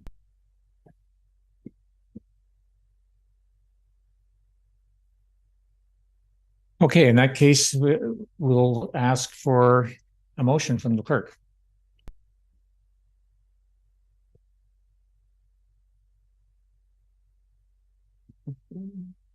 Hey, the motion reads that Administration Report A23-047 dated November 22nd, 2023 regarding a Nelson's aggregate culvert crossing agreement be received, and that the required bylaw to authorize the agreement be brought forward to the next council meeting. We have a mover for that, moved by Member Brennan, second by Member Burkett. All in favor? That's carried. Did you see lunch? Do you want a 5-minute break? We've asked for another 5-minute break for us. Well, I don't know if lunch is here or not yet. Yeah, we'll come back at on our computers. We'll come back at 12 o'clock on our laptops.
And I'll pass it over to Allison Gray, our clerk. Thank you. So following up on, is it only last month's delegation with respect to policing in Westshore, we had a bit of a chat with the detachment commander about how to facilitate communication with the OPP on a go forward basis. Recognizing that the department has limited resources, which I think is a key part of this conversation. So the department has limited resources, and the ability to attend something like a community policing committee is just, I say limited resources. It's not that functional for the department at this point. So Inspector Yateman is strongly encouraging the idea of pushing a community policing or a community watch program within any community that would like it through Severn, not necessarily just Westshore. So when staff was looking at a response to that delegation, we tried to look at it with the broader lens of the entire municipality, because we know that I get calls on a regular basis about concerns about policing in Coldwater or up on Upper Big Chute or Irish Line or over in Westshore near the road allowances, particularly leading to water. So out of that general conversation came the idea that, okay, well, maybe, and I'll give this to Inspector Yateman, he put it forward, this did not come from me, is that he is fully open to holding town halls once a year. So this would be, and just for splitting of the grouping and of the municipality, just due to the sheer size of it, we'd hold one in Westshore and we'd hold one in Coldwater. Not necessarily just to talk about issues pertaining to either community, but to Severn as a whole. And if there are, between now and when that's held, particular community trends or issues that we may want Inspector Yateman to talk about, he'd be happy to add those. But the whole idea is that he can talk about stuff like a lock it or lose it program. He can respond to questions from the audience with respect to particular neighborhood concerns. So we would be seeking to hold those in the spring, particularly, I think, once our seasonal communities are up. I do think there's a value in making sure that these are targeted in time that's good for road travel. To make these would not be a hybrid solution. These would be done in person only. Okay. We just don't have the technology to facilitate those at our two community centers. Beyond that, I'm going to say just in the corner will be bylaw, because we know that some of the questions that'll come up that'll be directed to the police will be more township bylaw related. We want to make sure that if people take the time to come, that someone's there to answer them. So that'll probably be myself and our officer who will be sitting in the corner trying to duck. But the idea being is this is also to increase the visibility of the local detachment in the local community, and to ensure that the community here's the non-emergent number that you can call if you have questions, or if you want to reach out to the detachment, or if you have something to report, so that the community has that, or at least knows how to reach the OPP when they need it or have questions. So like I said, the idea is spring 2024, there'd be two. We'd probably try to hold them in the same week, or maybe 1 week one and 1 week the next. So they're pretty tight together, because we need to respect the detachment commander's time and availability. And that time and availability is largely what will dictate when the actual dates are scheduled for. Because he does plan on bringing more than just himself. He'll bring a community liaison officer, or maybe a couple other folks that have the ability to answer broader questions if there are some. So I think you're also going to open up to the committee, and Member Cox is first. Yeah, through the chair. Coldwater went through this when the pandemic was on, because we did it all by Zoom. And there was Officer Ballard, I think, was their community leader. But anyway, this is excellent. And if you want us to let you know what concerns we've heard in different communities, we can do that. But I'm very happy about this, and I think it really helps for the OPP to be coming there, and people can see that they are there and transparent, and they are approachable in what's going on. Because I think people have this idea that they don't, and they don't. I mean, we were lucky enough, and so was Westshore years ago, to have a community policing officer and an office where they came in and out and they actually walked up and down the street. Now, I will say that this summer at a couple of our events, we had a police officer who bikes on the Utah Trail, and he showed up for our events. Everybody was quite happy to see him, but it was good because everybody's like, oh, there they are, you know, and they like to see them. So I really appreciate the OPP for doing this, and I think it's a good idea. Thanks.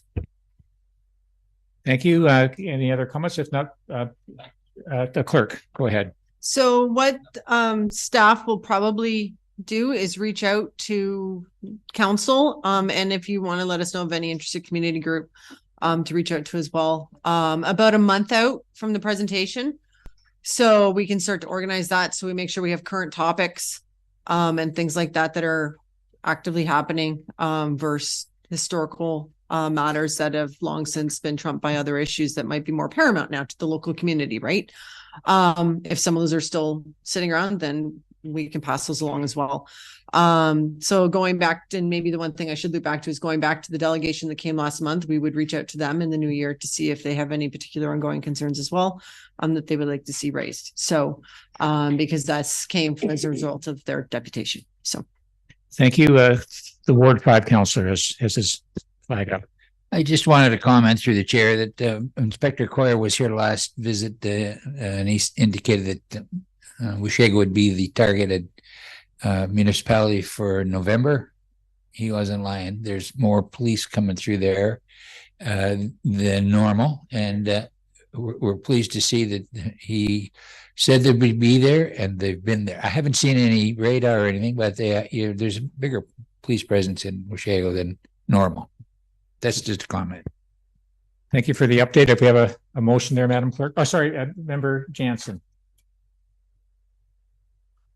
Thank you. I think that it's a great initiative, and I think it'd be welcomed in the community of Coldwater, at least that we have an event like this where members can come meet the officers that are in their community or that come to the community, and also to ask questions. I guess in regards to something that kind of seems reoccurring in our community is around the home, the facility that's in the community, and I guess the vilification of the members that live there. And I guess that would be my only concern, is that it would become that it could become kind of the community coming out to vilify this one group. And I don't know how we get around that. But those residents are vulnerable residents in our community, and they still deserve a place to live, and they deserve support from the community. So just to bring that into awareness that as we do this, I don't know how we approach that at the event, because I could see it coming up and being a hot topic, and that's all. Madam CEO. Yeah, I was just going to clarify. So we asked them to hold them in Washego and Coldwater, but for our entire community. That was just our two halls. So part of what we talked about before is council helping us get the message out. So it's not a Coldwater event. It's a community event, a larger community event. I'm quite sure Inspector Yateman is pretty skilled at developing the conversation that it's appropriate, but we will let them know that that they're not unaware of that particular issue in Coldwater for sure. Thank you, Member Minnings. Thank you. I'm really excited by these opportunities, and we'll definitely promote them. I've had nothing but awesome experiences with our policing and our community policing in Westshore and Cumberland Beach specifically.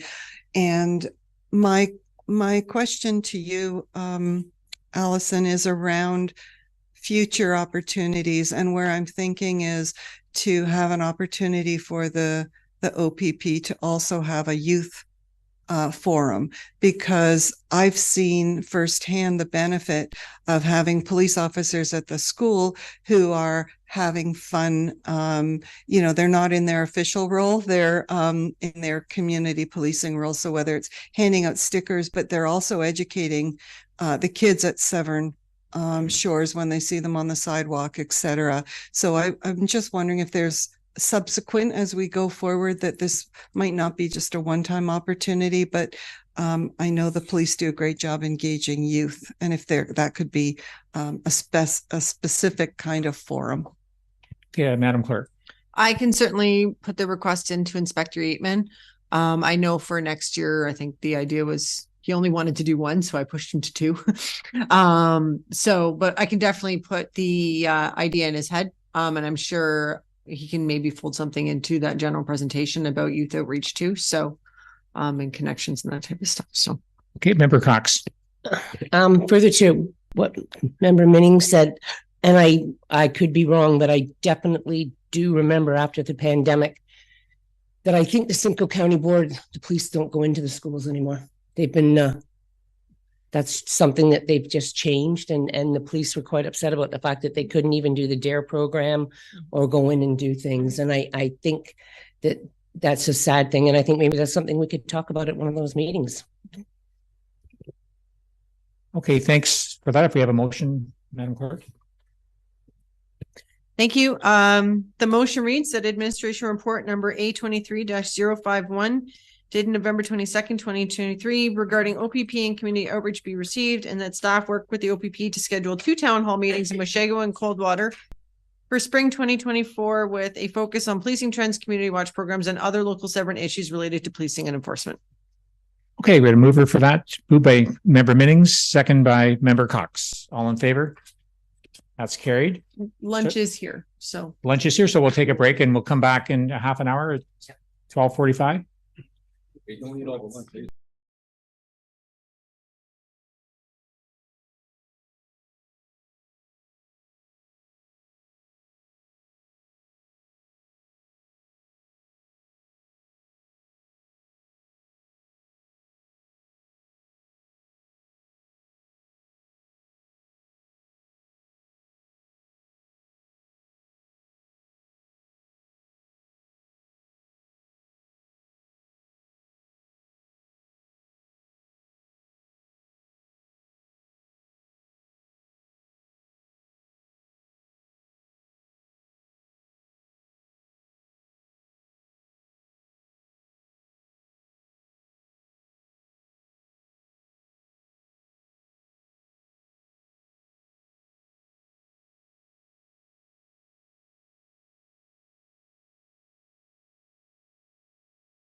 order, and we'll go to F 2.5 Administration Center upgrades, and we'll kick it off with Mr. Burke and Mr. Belfry.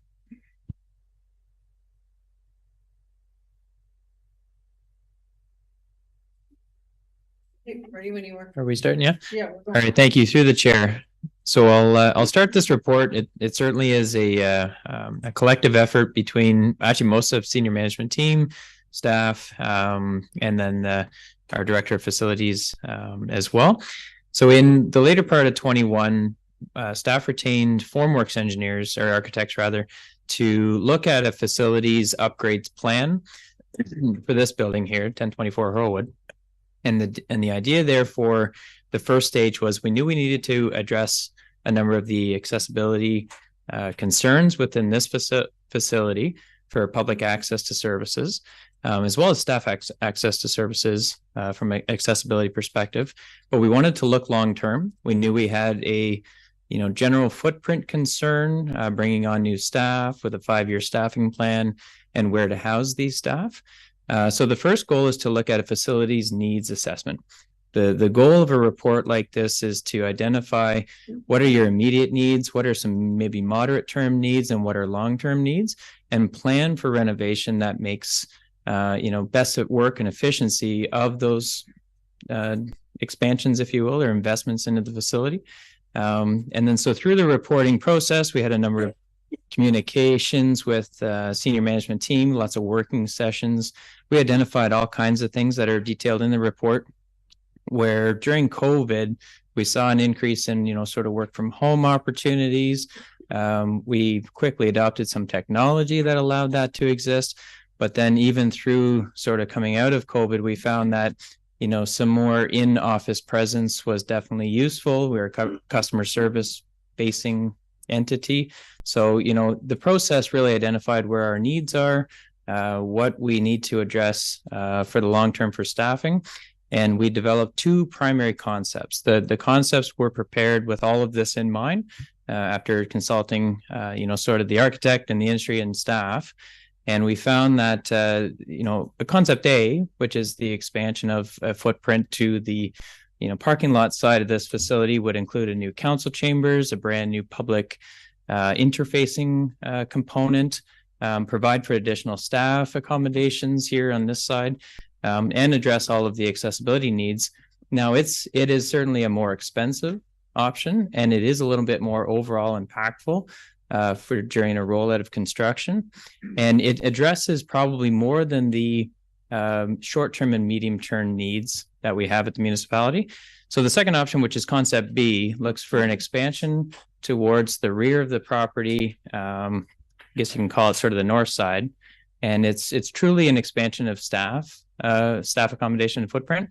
But we have significant renovation in the public interfacing sections as well to address for the accessibility needs and to create a new atmosphere for the public to interact with their municipality. So this one has, a significant renovation component and then true footprint expansion. So what we're here to discuss today is, if council, feels that option A or option B is preferred, or if there's maybe some other option we haven't presented here today to undertake, and then working towards a 2024 capital budget investment for design. And that'll be design of the works to go to a construction contract in a future year, so like a 25 type year commitment, but 24 being the design services needed to prepare the plans for construction. Okay, if committee has a chance to look at the options there, and we'll kick it off with Mr. Member Burkett. Thank you through the chair, and thank you, Derek, for the report. I'm in favor of option B. I look at our building and I look at the age of it, but I also look at the staff, and I look at the lunchroom, for example, as one. And the small footprint that it has, I see some of our staff in the council chambers trying to have their lunch. I think they need to be in an environment that shows that we care about them, and in a working environment that projects that it's a nice environment to work in. There's no washrooms on that side. there's no accessibility washrooms, and we need to be a progressive township that promotes and provides needs for our friends that are what's the word? Disabled. Thank you. Anyways, I'm in favor of option B. Thank you, Member Cox. Yeah, I agree. I like option B because it also fixes this area here. And if anyone had ever just wants to come into our building or became on council and had to have wheelchair, they can't even get in up here. There's no place, as a member of the CAT said, for washrooms. And I like the idea of the hot desks in the hoteling. So we have a space where people can come in and utilize if they want.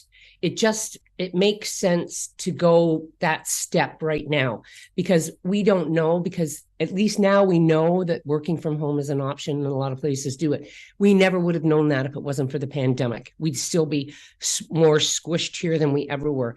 So I believe that if we do this option B, that gives us the extra space because we don't know in 4 or 5 years if it'll even be more so people working from home and things. And we haven't gone out for the great big Taj Mahal look. We've gone for the effective look that will help our needs right now and in the future. So I agree with that with B. Thank you.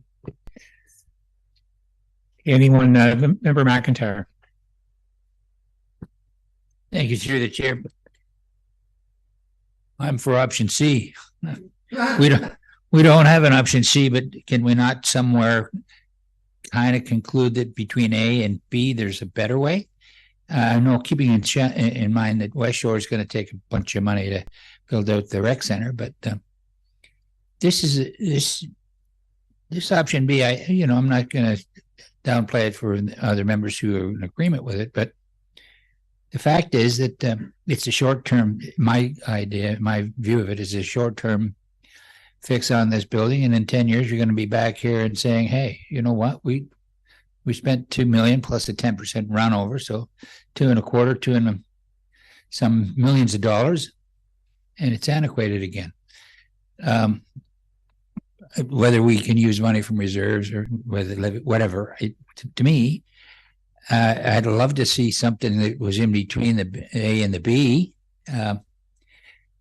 B is a good plan, but it's short term. If we get 5-6 years out of it, that's $2 million. Why don't we just build a whole new building for $8-9 million?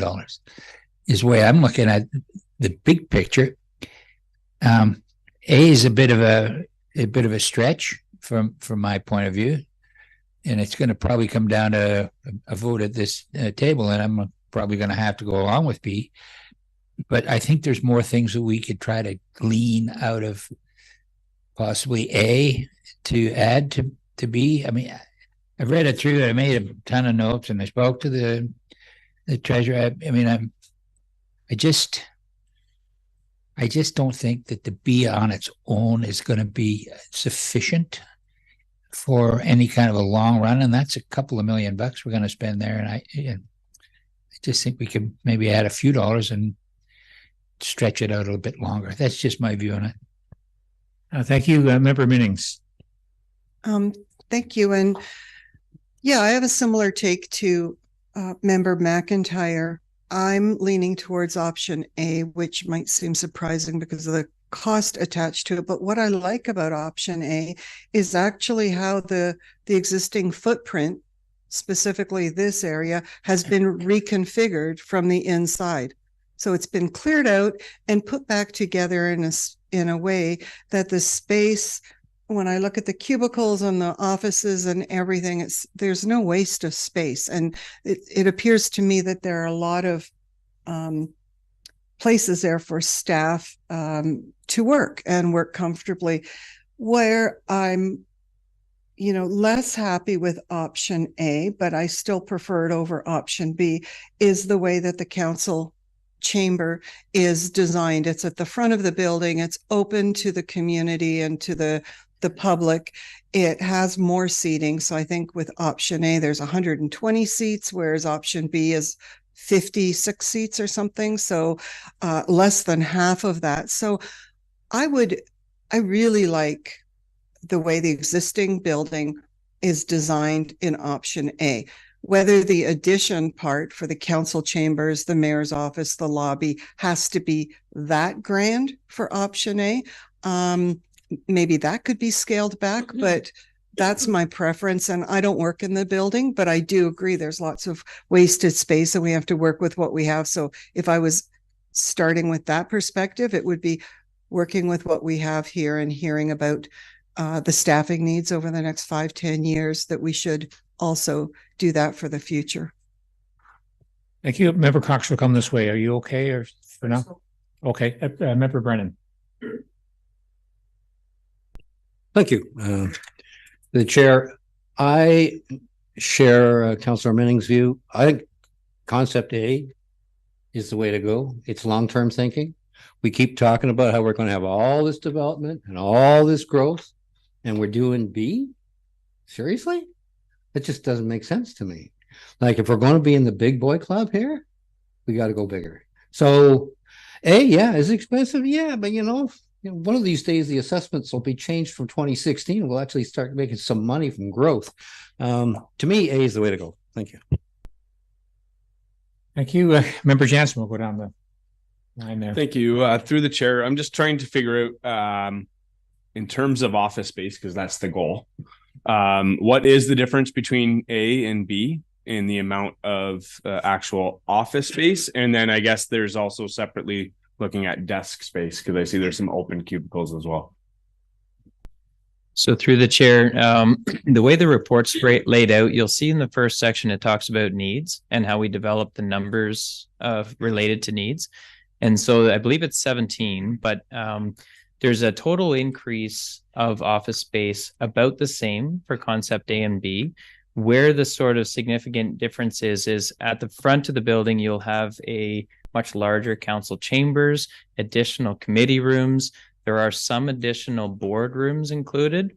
And then also the general, when you pull out to the front of the building, the construction quality definitely will increase. There'll be a bit more architectural pleasure, those sorts of things. And whereas the option B really is sort of a functional footprint expansion. So that's really the key differences between the two when we're working with our architect. We set up the needs to be much the same.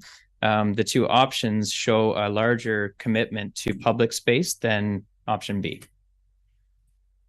Okay. And then supplemental, I think, not to muddy the waters here, but member McIntyre's comments about kind of the two.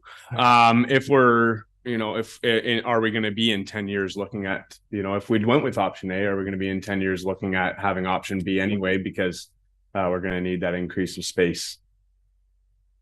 Is there a way to incorporate both of these plans to fit our needs? Yeah, go ahead, Madam CEO.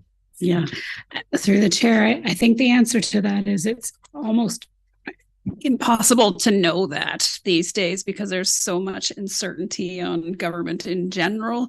We could be ourselves, we could be part of something else, we could be anything. So we liked both options for sure, but we were very respectful with your dollars, and that's sort of why we went the other way.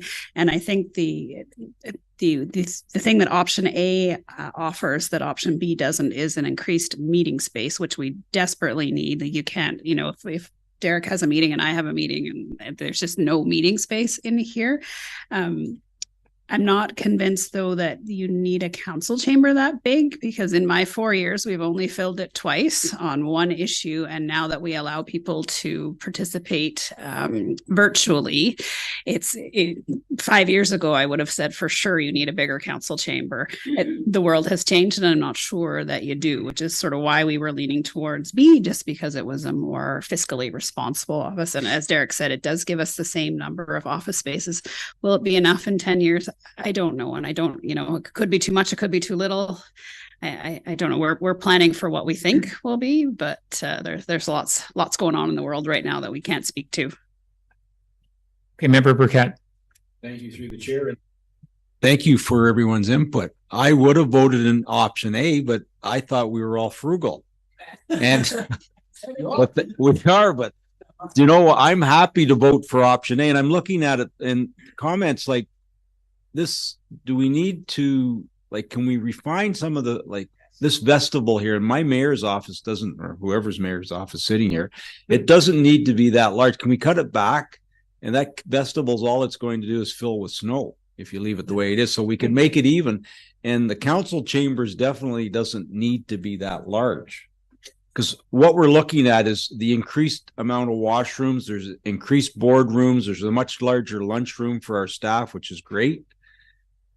It's just a better all-round setup. And the way they have the washrooms are here already on this side. So just expanding them makes total sense. So they're using up this whole area here and adding on to the front, which is great. Thank you, Member Cox, and I'm going to my 2 cents. Through the chair, I'm still with B.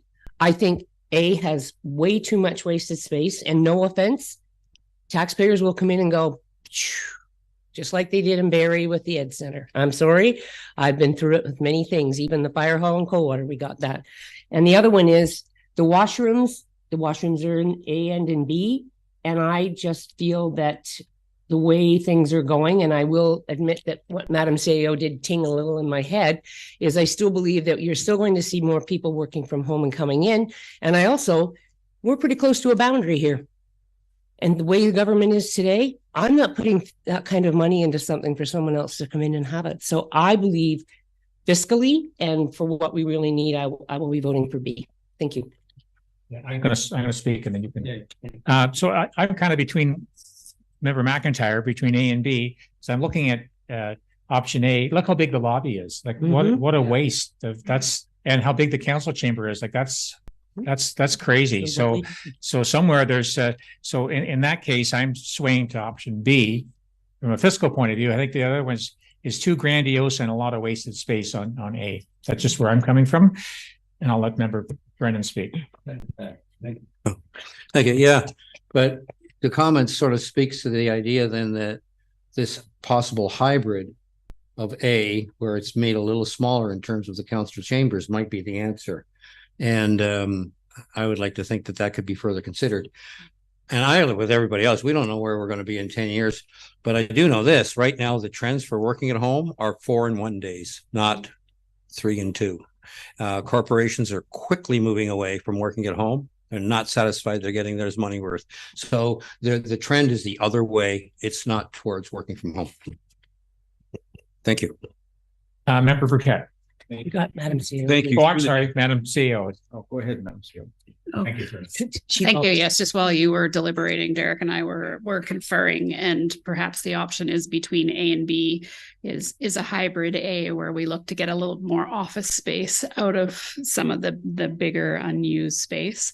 We could definitely do that. And just to pick up on Councillor Brennan's space, you may have noticed in our customer service report that we did that we have stopped work from home over a summer period because we were challenged by coverage, and we know that council wasn't loving it. So originally when we rolled out the alternative work policies, we thought that would save us some space, but it really hasn't, because we're cutting it back here and there to try and do better customer service. So we are going to need space for people for sure. Okay, I think Member Burkett and Member Jansen. Thank you. So somewhere between A and B is what I'm hearing. I'm looking at the lobby and the size of it, and I'm looking at the council chambers and the size of it as well.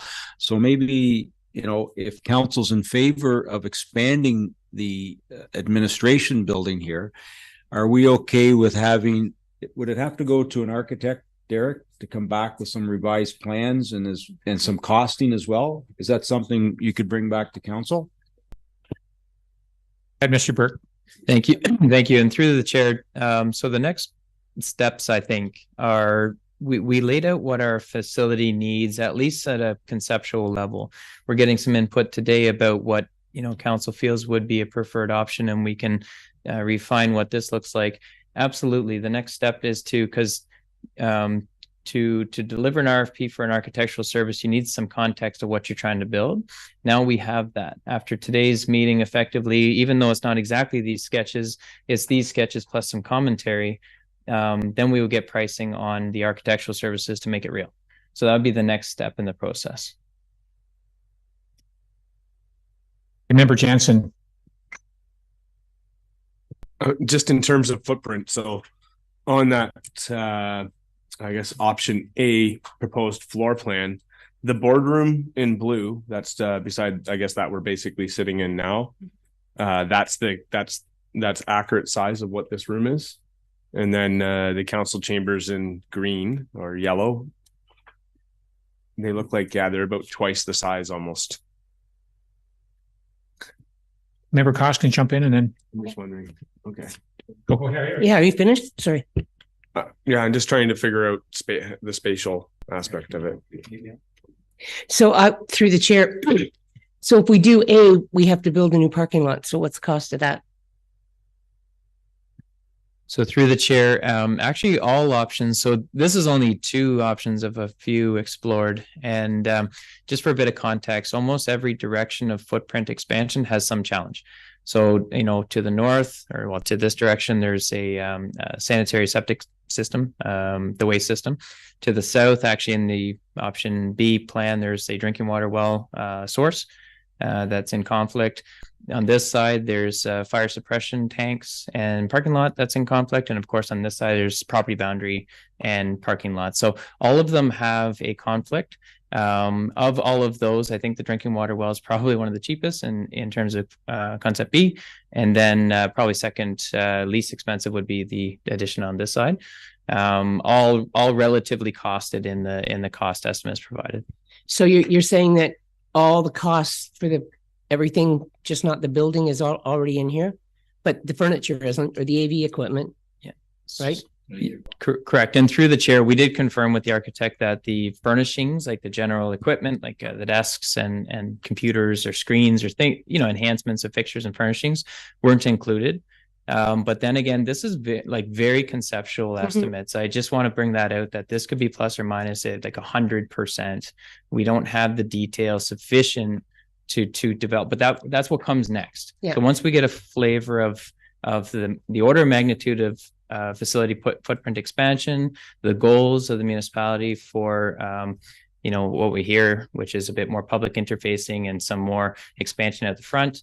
Obviously, the office count that we've determined is sort of our need within the 10 to 15 year window. Then you'll get your schedule like C's and B cost estimates delivered for consideration. No, but I was just trying to make it transparent so everybody realizes that there are other costs besides what we're looking at. Okay, thank you. Member McIntyre. Thanks, through the chair. Just a question to Derek. Has it ever crossed your desk where somebody does a design, an architectural design, and the person who's fortunate enough to be awarded the contract to build this building absorbs that cost? Seems to me that we're paying some engineer to do engineer drawings, and then we're paying the builder to build off of the engineered drawings. Why doesn't the builder contract somebody engineering and then give us one price on that? I think we're getting hit twice. Through the chair. So yeah, that's all just on contract delivery style. And we have used the contract we call design build style. So that would be where an owner, like the corporation, would set out some parameters, how big of a facility, maybe a sketch like this, but not sufficient detail for construction. Then the RFP, or the request for proposal, goes out and seeks both a designer and a contractor builder in one package. They just give us the hard figure of X, and they have to meet the owner's requirements, and they do all of the interim work in between those two points. In lots of contracts, it's very successful. We have done them in the past as well. Actually, our multi-sport courts are a design build contract.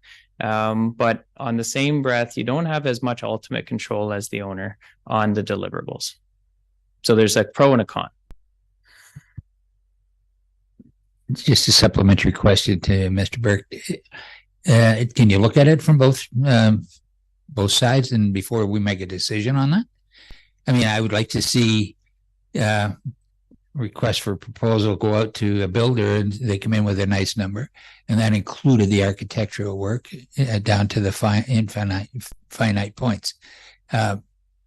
you say it's been done before, but I'd like to see it just from my own being nosy. I'd like to see how it would respond in both that way and the other way. Just design it first and then have a builder build it to that spec. So either way, I'd like to just, for my own information, if for nothing else, I'd like to know how that works. Thank you, Madam CEO.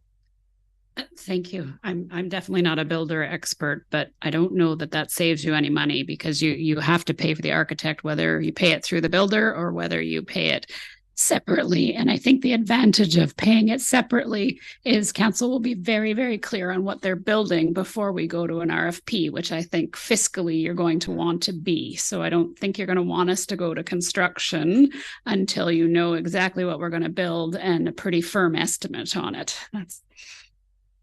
So is the committee saying that we come back, Derek comes back and Craig with an option C, a revised, which is a modified between A and B before we go any further? Is that what I'm hearing?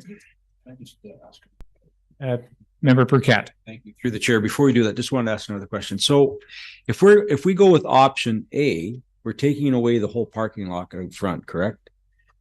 Where are we placing these extra cars? Like, are we building another parking lot that's going to cost us more money? Because I'm looking at option B. If we had a variation of option B, like, do we really need to spend money on a new council chambers when we can expand the footprint where B is now? We can expand it to encompass what we have in A. Because if you look back at A, the majority of A is lobby and council chambers. So how is that really projecting growth for our municipality? Like, take a look at the diagrams. It's all council chambers and lobby. Whereas if you go to option B, if you look what they've done the lunchroom, and there's new offices and like, we can, if we need extra offices, can we not build it so that we can just expand and add to the new offices? Can we not do something like that? And like, it's just a suggestion. So we'll comment about the parking lot first, please. Derek, answer that question. Then the committee's got some more questions down here too. So through the chair, just quickly on the parking lot. So page 21, I believe Andrew had mentioned, actually 23. Yeah, 21, 22. But you'll see that the site plan has actually been provided for each concept, and there is a parking lot expansion required for option A. And in that realm, we've actually expanded the parking lot quantity to meet the requirements of the larger facility. So not just a 1-for-1, but a 1 for that equals the size of the footprint of the building. I think is the answer to the first question. So yes, there's definitely. Go ahead, Member Burkett, and then Member Minnings, and then Member McIntyre. Supplementary, like this is huge if we're going to move forward with it. Let's just think about this for a minute. If we expand to Member Cox's comments, perception is everything. We're not trying to fool our residents, but they see some huge, we're taking away a parking lot, we're building something on the front. It makes more sense if we want to spend something between A and B, we have enough room to expand out the back, which makes more sense to me, and it fits better in the building. So we need to decide, with staff's help, how many more rooms do they need? Like, how much further do we expand out back? And I think maybe, and they're not going to give us an answer now. We don't have an answer now. Let's come back with another perception of what we can have. And I see Madam CEO has her hands up, but it makes more sense to me. We're going to rip out a parking lot to build a new parking lot. We have room out back already through B, but if we need to go more, I think we have enough room to go more, do we not? I mean, just my comments. Thank you for those comments. Member Minnings, Madam CEO, and then we'll come back to the committee. Thank you. As I listen to the conversation, I think what I'm hearing is maybe option B, but we need more space. So like more offices. So you're right. It would be probably easier to expand. I just wanted to follow up with some of the things that I've heard. We're hoping out of this, and if not today, next time, but some direction. Do you want to go back or forward? We don't have an architect right now. It was very challenging to get these drawings out of our architect. They are retiring, and we are very grateful to Derek, who's very handy on these things, and he actually did the whole report and all those things because we just couldn't get it out of the architect, and he negotiated a very low rate. We didn't pay them all that we had planned to because they just didn't do it. So we can't draw any new plans. We'll need to hire somebody to do it. So probably, you know, if council can narrow it down concept, that should save some money. So do you want to go out the back? Do you want to go out the front? I think we've heard that the front may be too grandiose, but you want more space for future than we've provided. So maybe a hybrid B instead of a hybrid A is where you're moving to. Maybe, I'm not sure if I've captured it all, but the architect piece is key. We don't have anybody on site right now, so we probably want to narrow it down, hire a new one to get plans and not different plans.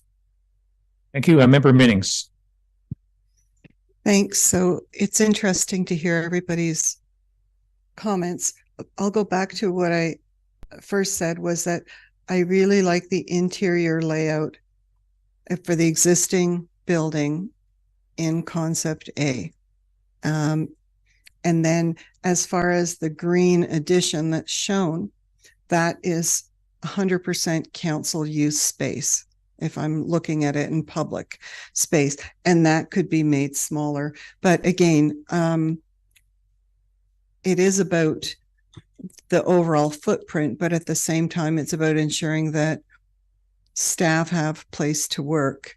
I know that this council room that we're in now, we use it 3 mornings a month, and then some days some months a bit longer.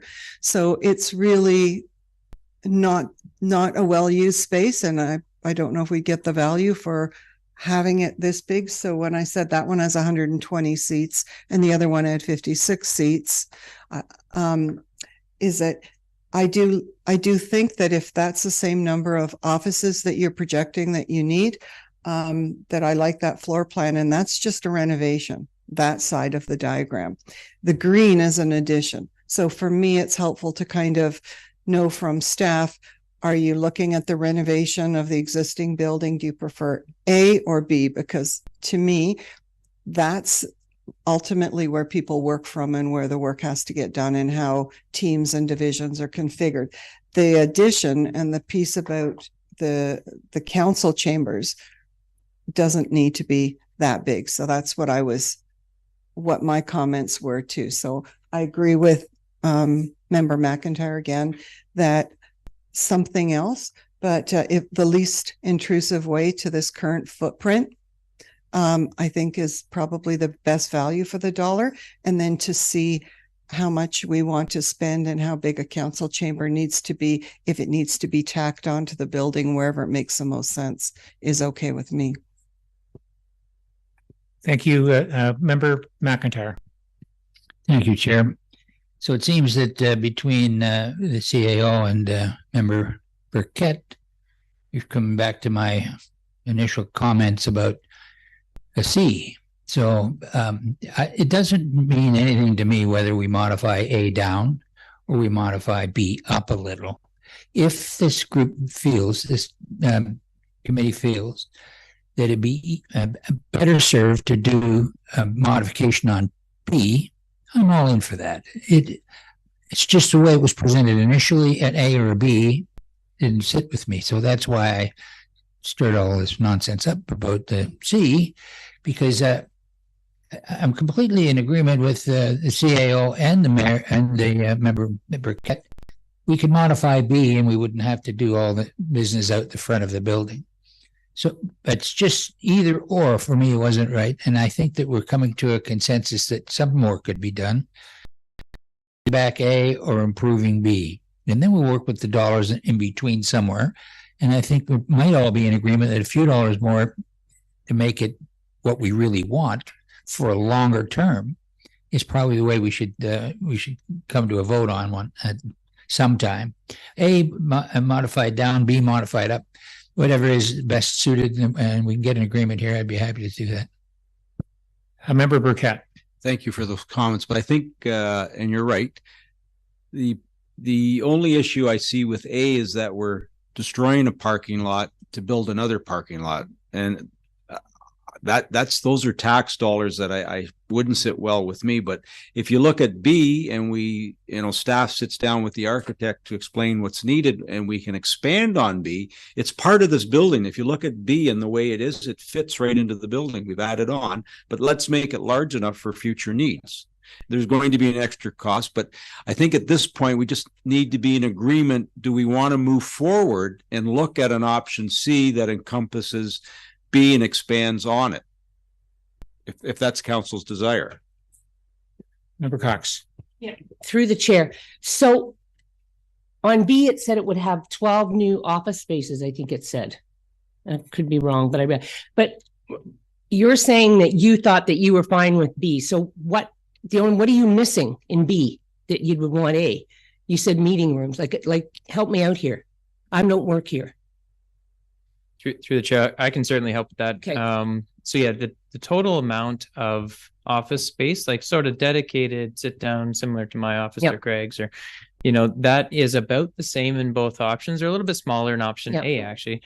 But what you benefit from option A and why it's sort of the larger investment and probably a higher service level and achieves a longer range of facility needs is truly the council chamber footprint expansion. And I would say that inviting the grandiose, right? The grandiose is actually what is sort of an option A flavor and some additional meeting room space. I think you'll see that the lunchroom is significantly larger than even in B, quite a large boardroom. And then the office pen area, like sort of the hot desking, all of those features are not entirely captured as good in B, but we've been kind of hearing a little bit of this B plus or our concept C, and the expansion of the corridor to the north-ish could be larger, and it could accommodate a couple of the key features like a larger boardroom, those public meeting spaces, or where staff get to meet with the public or whoever, and that kind of area could be expanded quite readily. Just from this diagram, 1-2 offices over, it's less impact to the overall servicing. We know we're gonna have to relocate a well, but that's not as bad as reconstructing an entire parking lot and fire suppression tanks. And it provides a good flavor, a portion of what is C, because I'm hearing that we might not need the grandiose. We don't want the big glass walk-in, large windows. Enter your municipality, like a lot of municipalities do have these features. It just maybe Severn's not actually particularly focused on that, and that's good to know. So supplemental. So I can go with looking at B and maybe expanding it a bit, and I'd be fine with that. But other than that, I don't want to hit the high mark, and I don't want to be wasting taxpayers' money. I've been in this council chamber for a long time, and in the whole time I've ever been here, maybe 3-4 times we've actually had people standing out there. So a big council chamber to me is not important. It's more important, especially now with the hybrid. We seem to be able to get people's attention and have them come here, and they can be at home and still function with us. So I can go, couldn't go with it before, but now I can go with B, looking at maybe expanding a room or two and making something a little bigger. But we have to stay within what we really need. Like I cannot, it's the same as when we did the fire hall, like Station 2.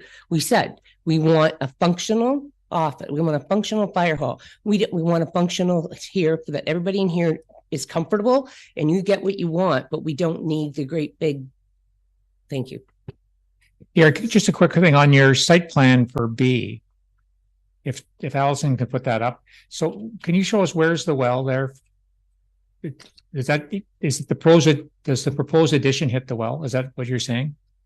So that's on page through 142. Through the chair, just a little bit of guessing, but I'm pretty sure where the word new office is beside lunchroom is approximately where the well is. And it's right beside the pine tree. If you're, maybe after this meeting, we'll look around. The well cap is right there. These are just, basically it's commercial, but it's a regular drilled well. It can be relocated. Yeah, realistically. And then, so there's another thing to note that the previous rendition of architectural services that expanded this facility in, was it 2009. Yeah, it wasn't that long ago. Provisioned for an expansion in the B style. So there was corridors, including, I believe, our bylaw officer's corridor that's meant to open up. So it had kind of been pre-planned for that direction. Yeah, Madam CEO. Yeah, thinking just listening. I think the other benefit of a B plus, I kind of like that term, although I want to be an A plus, but B plus, I like that term, is it's much less impactful on the day-to-day workings. Yes. So the operations can continue. It's going to happen out the back. So that's something to consider as well.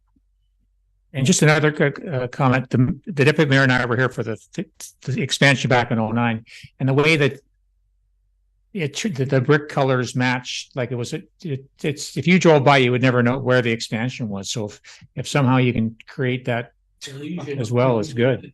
You know, it doesn't look like an eyesore, if you know what I mean.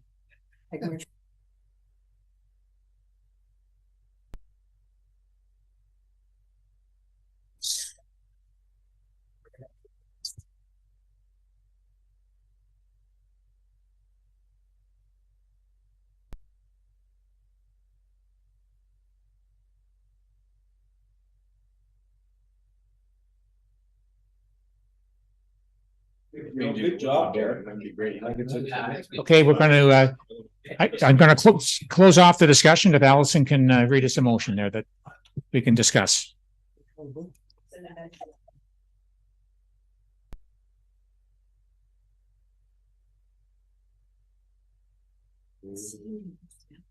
So the motion will then read that administration report number A23-052 dated November 22nd, 2023 regarding administration center upgrades be received, and further that an amended concept B be advanced to the detailed design phase and included in the 2024 capital budget deliberations.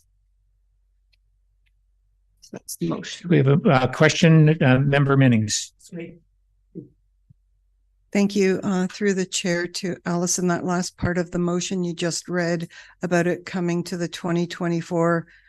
The funding for the detailed design would be in the 2024 budget. So in a year from now. Well, we're going to look at budget tomorrow. So okay. So that's a little aggressive to be in the motion, because I thought we're just looking at design right now. And when I think back to our discussions about Westshore design, okay. If I can, just to maybe help clarify, it's the funding for the detailed design.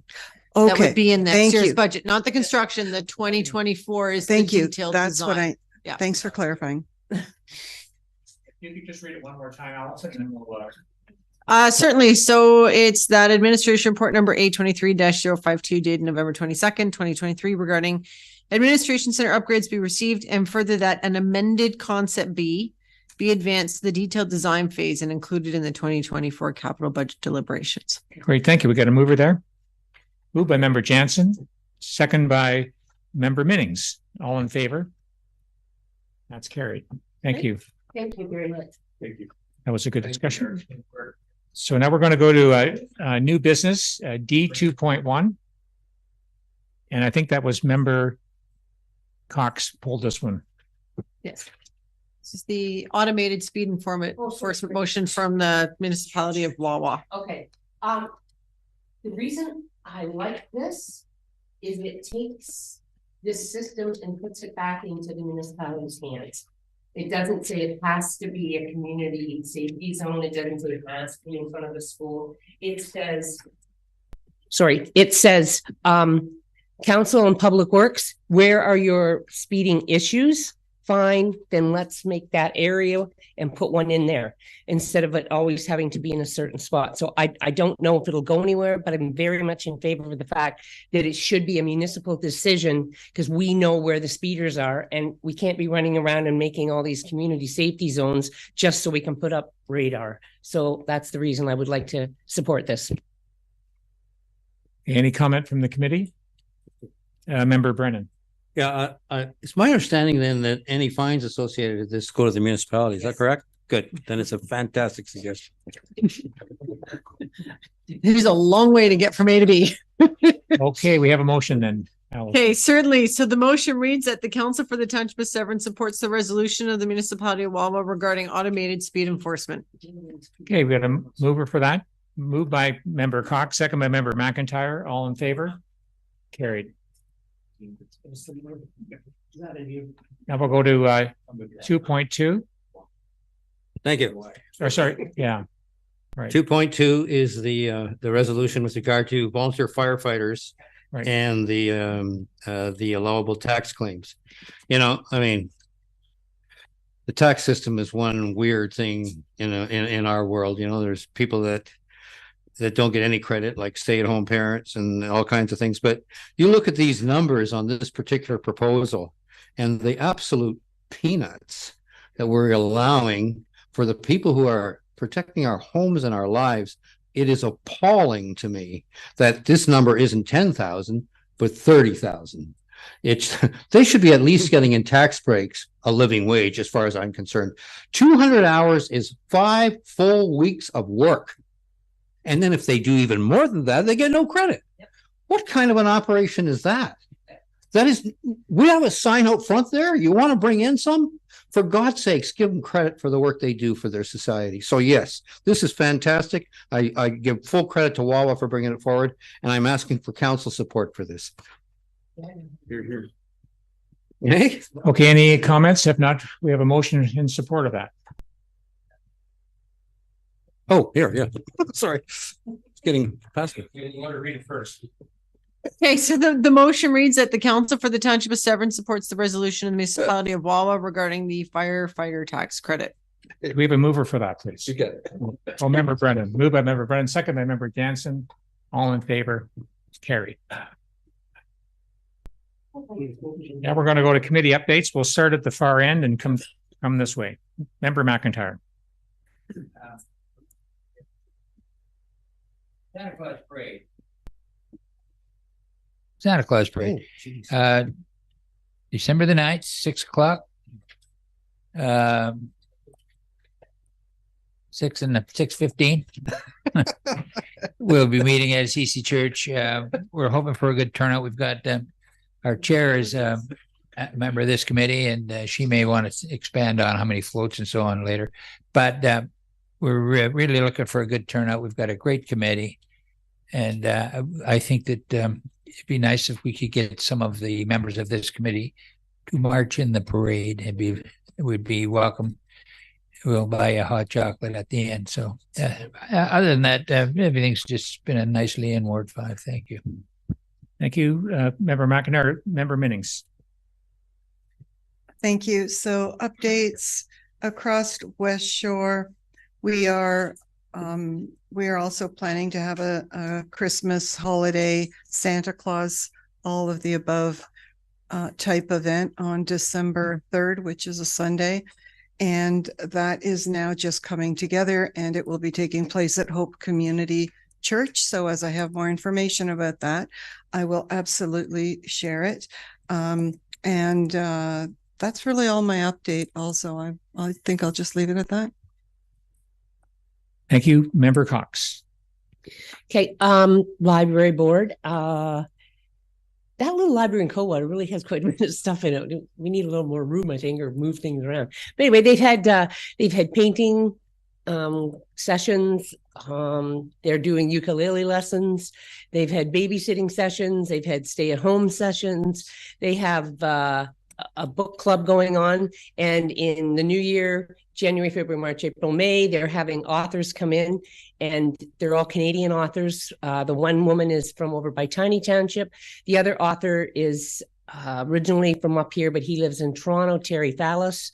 Then we have 2 other Canadian authors. Actually, they're all Canadian authors, and they're all coming at different times to speak to the books and things.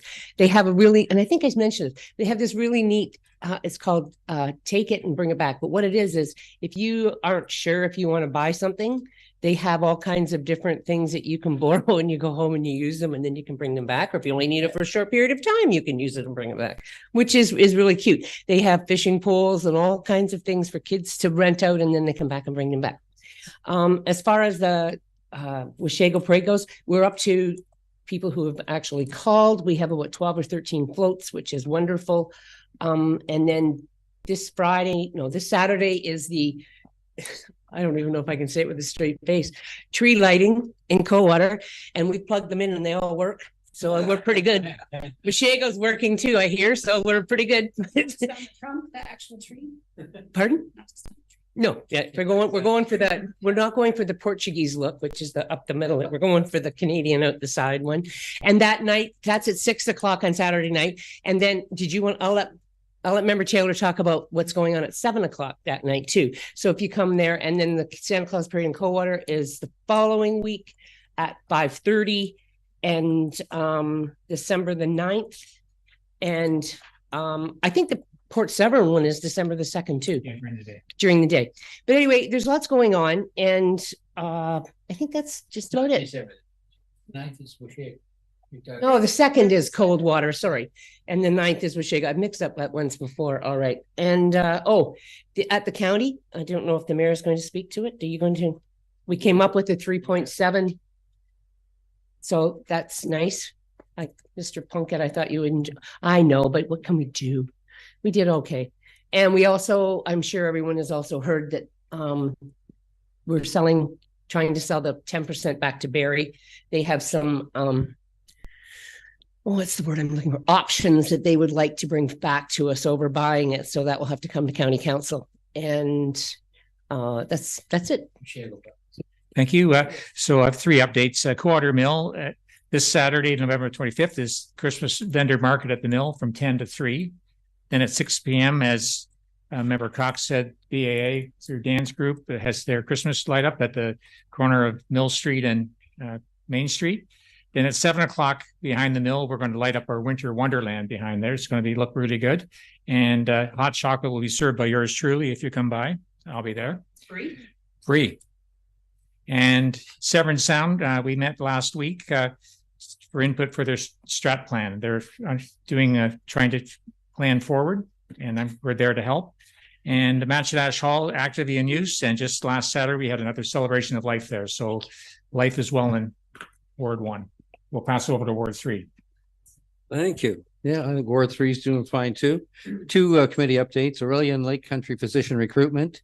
They have created an engagement task force that basically it's a working committee, it's subcommittee to the one that I sit on. And then it's an important one, sort of drive donations and particularly in the near future to work on the February fundraiser. So if you know anyone who wants to get close to working on some of these health issues, they're really looking for some talented people to put in a few hours to work on anything from computer ends of things to knocking on doors for donations in downtown. So we're trying to get that thing up and running as effectively as possible. It should reduce requests for grants at the end of the day, right? Also, it's amazing the active recruiting effort that doesn't just target our trained recruits, our new doctors in Ontario, but they keep going back to the situation in Ireland. I'm amazed by this, that there are tons of Ontario students being trained to be doctors in Ireland. One doctor claims there's more there than we're training here. And it blows me away that this is the situation. I don't know why it is, but they're going after people from the very hometowns around here that are training in Ireland to bring them back to help fill particularly our family physician gaps. And finally, we're actually having a team breakfast soon, and we're going to celebrate that at the Blue Moon Junction in Wawa. Or, sorry, in Washego. Wawa. I got Wawa on the brain here. Well, Wawa's impressed me so much today. Sorry, but Washego, I'm sure, will be more impressive. Otis Park, we're doing some preliminary, we, as in the board, are doing some preliminary work on options for getting on the dome. That dream is still very much alive, and depending on the outcome of that work, I'll no doubt be reporting back to council with an update and possibly a plan of action in the not too distant future. That's it. Thank you. Thank you, Member Jansen. Thank you very much. For Southeastern Georgian Bay Chamber of Commerce, they're holding their annual general meeting tomorrow night, November the 23rd at Christie's Mill. It should be a great event. I know that they're also putting forward awards that will be provided to community members and community organizations. I'm very much looking forward to that. And I know some of the other members of council may be attending. For the BIA, yes, we have the tree lighting and which will be followed on Saturday, which will be followed by the mill event. I think that's great. Also, I want to acknowledge that the winter baskets were put up in town, as well as the wreaths on all the light poles. All the lights are on, and the downtown is just looking stunning right now, downtown Coldwater. And I'd like to definitely invite everybody to come into the community and take a look at all the shops that we have, you know, come down and say hi. Thank you. Thank you. And then we'll leave it to the member Burkett. Thank you. Through the chair, I just want to thank council. I thought today would go quite differently. I'm so happy that we're unified on all of these things that we put forward. I know it's a huge step, but thank you to staff as well for bringing it forward. You've done a great job, and we'll see what the outcome is. But we are a growing municipality, and we need to be proactive. Anyways, I just read in Aurelia Matters today. I know budget is tomorrow.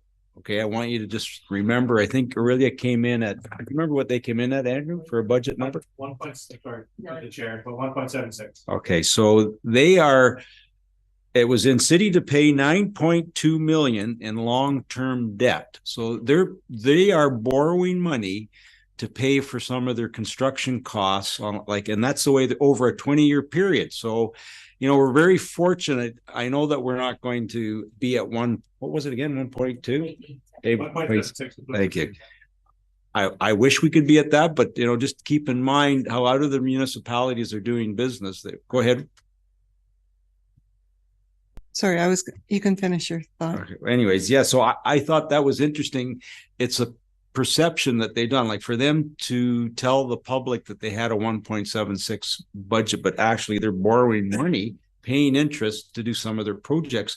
We don't work that way here in Severn. Everyone does something differently. David's not here to hear me say that. He's not here today. Anyways, I attended 3 Remembrance Day ceremonies. The first one was at the Legion in Barrie, where they had the kickoff for the Poppy campaign. I attended the one in Rama and the one in Coldwater, and I was approached. Well, someone please remind me next year we have to send someone to Aurelia. They do have a wreath for us, and I know Councillor Stevens used to do it all the time. But if you doesn't matter, you know what? It didn't show well that we weren't there, and I can't be at 2 places. But I'm sure one of us would have attended. I know that we were all there in Coldwater, so thank you, everyone.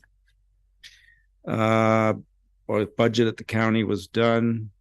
We attended the Washego Northland session they had at the community center. I know Councillor Member Minnings, McIntyre, and Councillor or Deputy Mayor Cox was there as well.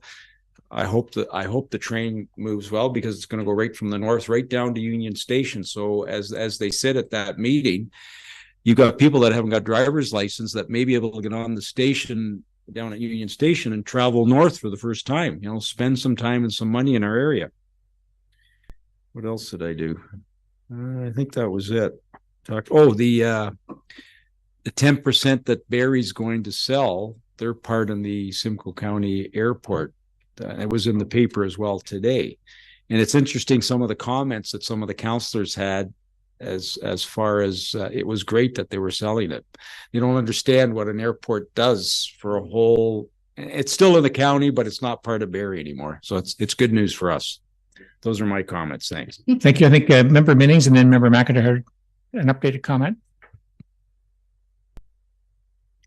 Thank you. And a lot of those weren't on my radar, that the Remembrance Day event, the Ontario Northland event. There's also a Christmas market happening in the area at Cumberland Beach in my neighborhood, and on December 9th on a Saturday, that I just wanted to do a plug for, because others have done a plug for that. And the other thing that wasn't mentioned was an event that the deputy was at, and Member Brennan, Rethink Poverty event. And that was held at the Common Roof in Aurelia, and it was standing room only in their meeting room, so upwards of about 70 people. and it was co-led by the Health Unit and the United Way. All levels of government were there. I met some mayors and I met some councillors, federal, provincial people, but also Ontario Work staff and a lot of others. And one thing that I didn't come prepared today to talk about it, but I have for our budget conversations, is that social lens that I think we need to put on our budget when, we're looking at what other municipalities have been able to accomplish, like Orillia with their 1.7. And I too had that information. However, I thought that even though we've never done that, borrowed money from ourselves, I think we need to look at other ways to do things, because from a poverty lens and from the statistics that we received at the Rethink Poverty session, that it's very alarming to think that for me and probably many of the others here, we come from a position of privilege where we don't have food insecurity in our homes or families. We may not have housing insecurity. And these are really important things for people, where we're seeing that so many of our residents are accessing food banks as part of their weekly grocery shopping. So I just want to say that I disagreed with that comment about the percentage of our budget. We have not had that discussion. So I think it's very premature to even throw out a number of where we think we're at. But I will absolutely be advocating for borrowing from our own 40 million or whatever else we have in reserves before we put any kind of additional financial pressure on people who are struggling. Thank you. Thank you for that, Member McIntyre. Thanks, Chair. I just forgot to mention that Washego has the art club has an event on the 26th on Saturday. I believe it's in the Lions Hall. So anybody who I'm corrected, it's at the community center. And further to the question about the 1.76 for Orillia and so on, whatever we do in the next couple of days, I'm sure it'll be for the best interest of our ratepayers. But just as a side note, our friends in Mississauga have debentured almost every building they own. And the late mayor was quick to say, I'm not running a campaign. I'm going to win without that. And I'm not raising your taxes 1 penny. They have no east-west roadways, one north-south roadway, and everything that is owned by the municipality is pretty much, I can't say everything, is debentured. So how would you like to carry that debt? We're not carrying that. I applaud this group and this staffer. When we get a little hit on our taxes, just think what it could be like if you were living to the other side of the highway or down there. So I just thought I'd mention that whatever comes out of tomorrow and Friday's meetings, I'm sure we'll have the best interest of the township. Thank you. And on that note, we'll go to CAO update. Thank you. Actually, I had a list in order, but I'll follow up on Councillor McIntyre and talk about budgets quickly first. Not about our budget per se, but there is an element of what Councillor McIntyre says about pay me now, pay me later.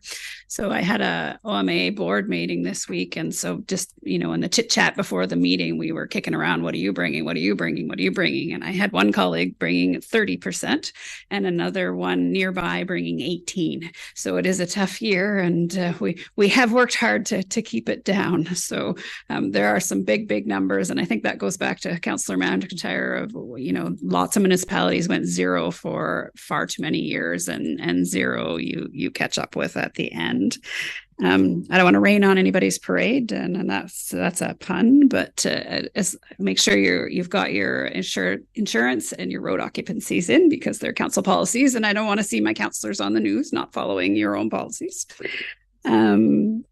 And I just wanted to say, I really appreciated how gracious you were with SSEA, because they get a rough ride at many councils, and it's a difficult job for them. They do a great job for us. And if we had a conservation authority like Councillor Brendan advocates for, it would cost us much more, and we would have much less impact into what they do. So I know they were really happy when they left, because some of their partner municipalities really give them a hard time. And which I think is not warranted. But anyways, that's it for me. We've got a busy couple of days coming, so I'll save the rest till tomorrow. I think we've got an in-camera session, do we? It shouldn't take long. No. So the motion reads that committee resolve in a closed session and that this meeting is hereby now closed to the public pursuant to the Municipal Act SO 2001, Chapter 25, Section 2392 for the purpose of considering personal matters about an identifiable individual, including municipal or local board employees. Okay, we have mover for that, Member McIntyre, and second by Member Middings. All in favor? Carried. Okay, give me one moment just to. Sorry. I have to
Okay, so the motion reads that closed session adjourned at 1:58 p.m. and that this meeting is here now reopened to the public. And you move for that? Moved by Member Jansen, second by Member Brennan. All in favor? Carried. Okay, and the second motion is that Megan Hawkins be appointed to the Committee of Adjustment and that the required appointment bylaw come forward to the next council meeting. Move for that. Moved by Member Cox, second by Member Middings. All in favor? Carried. Okay, and then just motion to adjourn. Motion moved by Member McIntyre, second by Member Cox. All in favor? Carried. Thank you. Perfect. Thank you very much.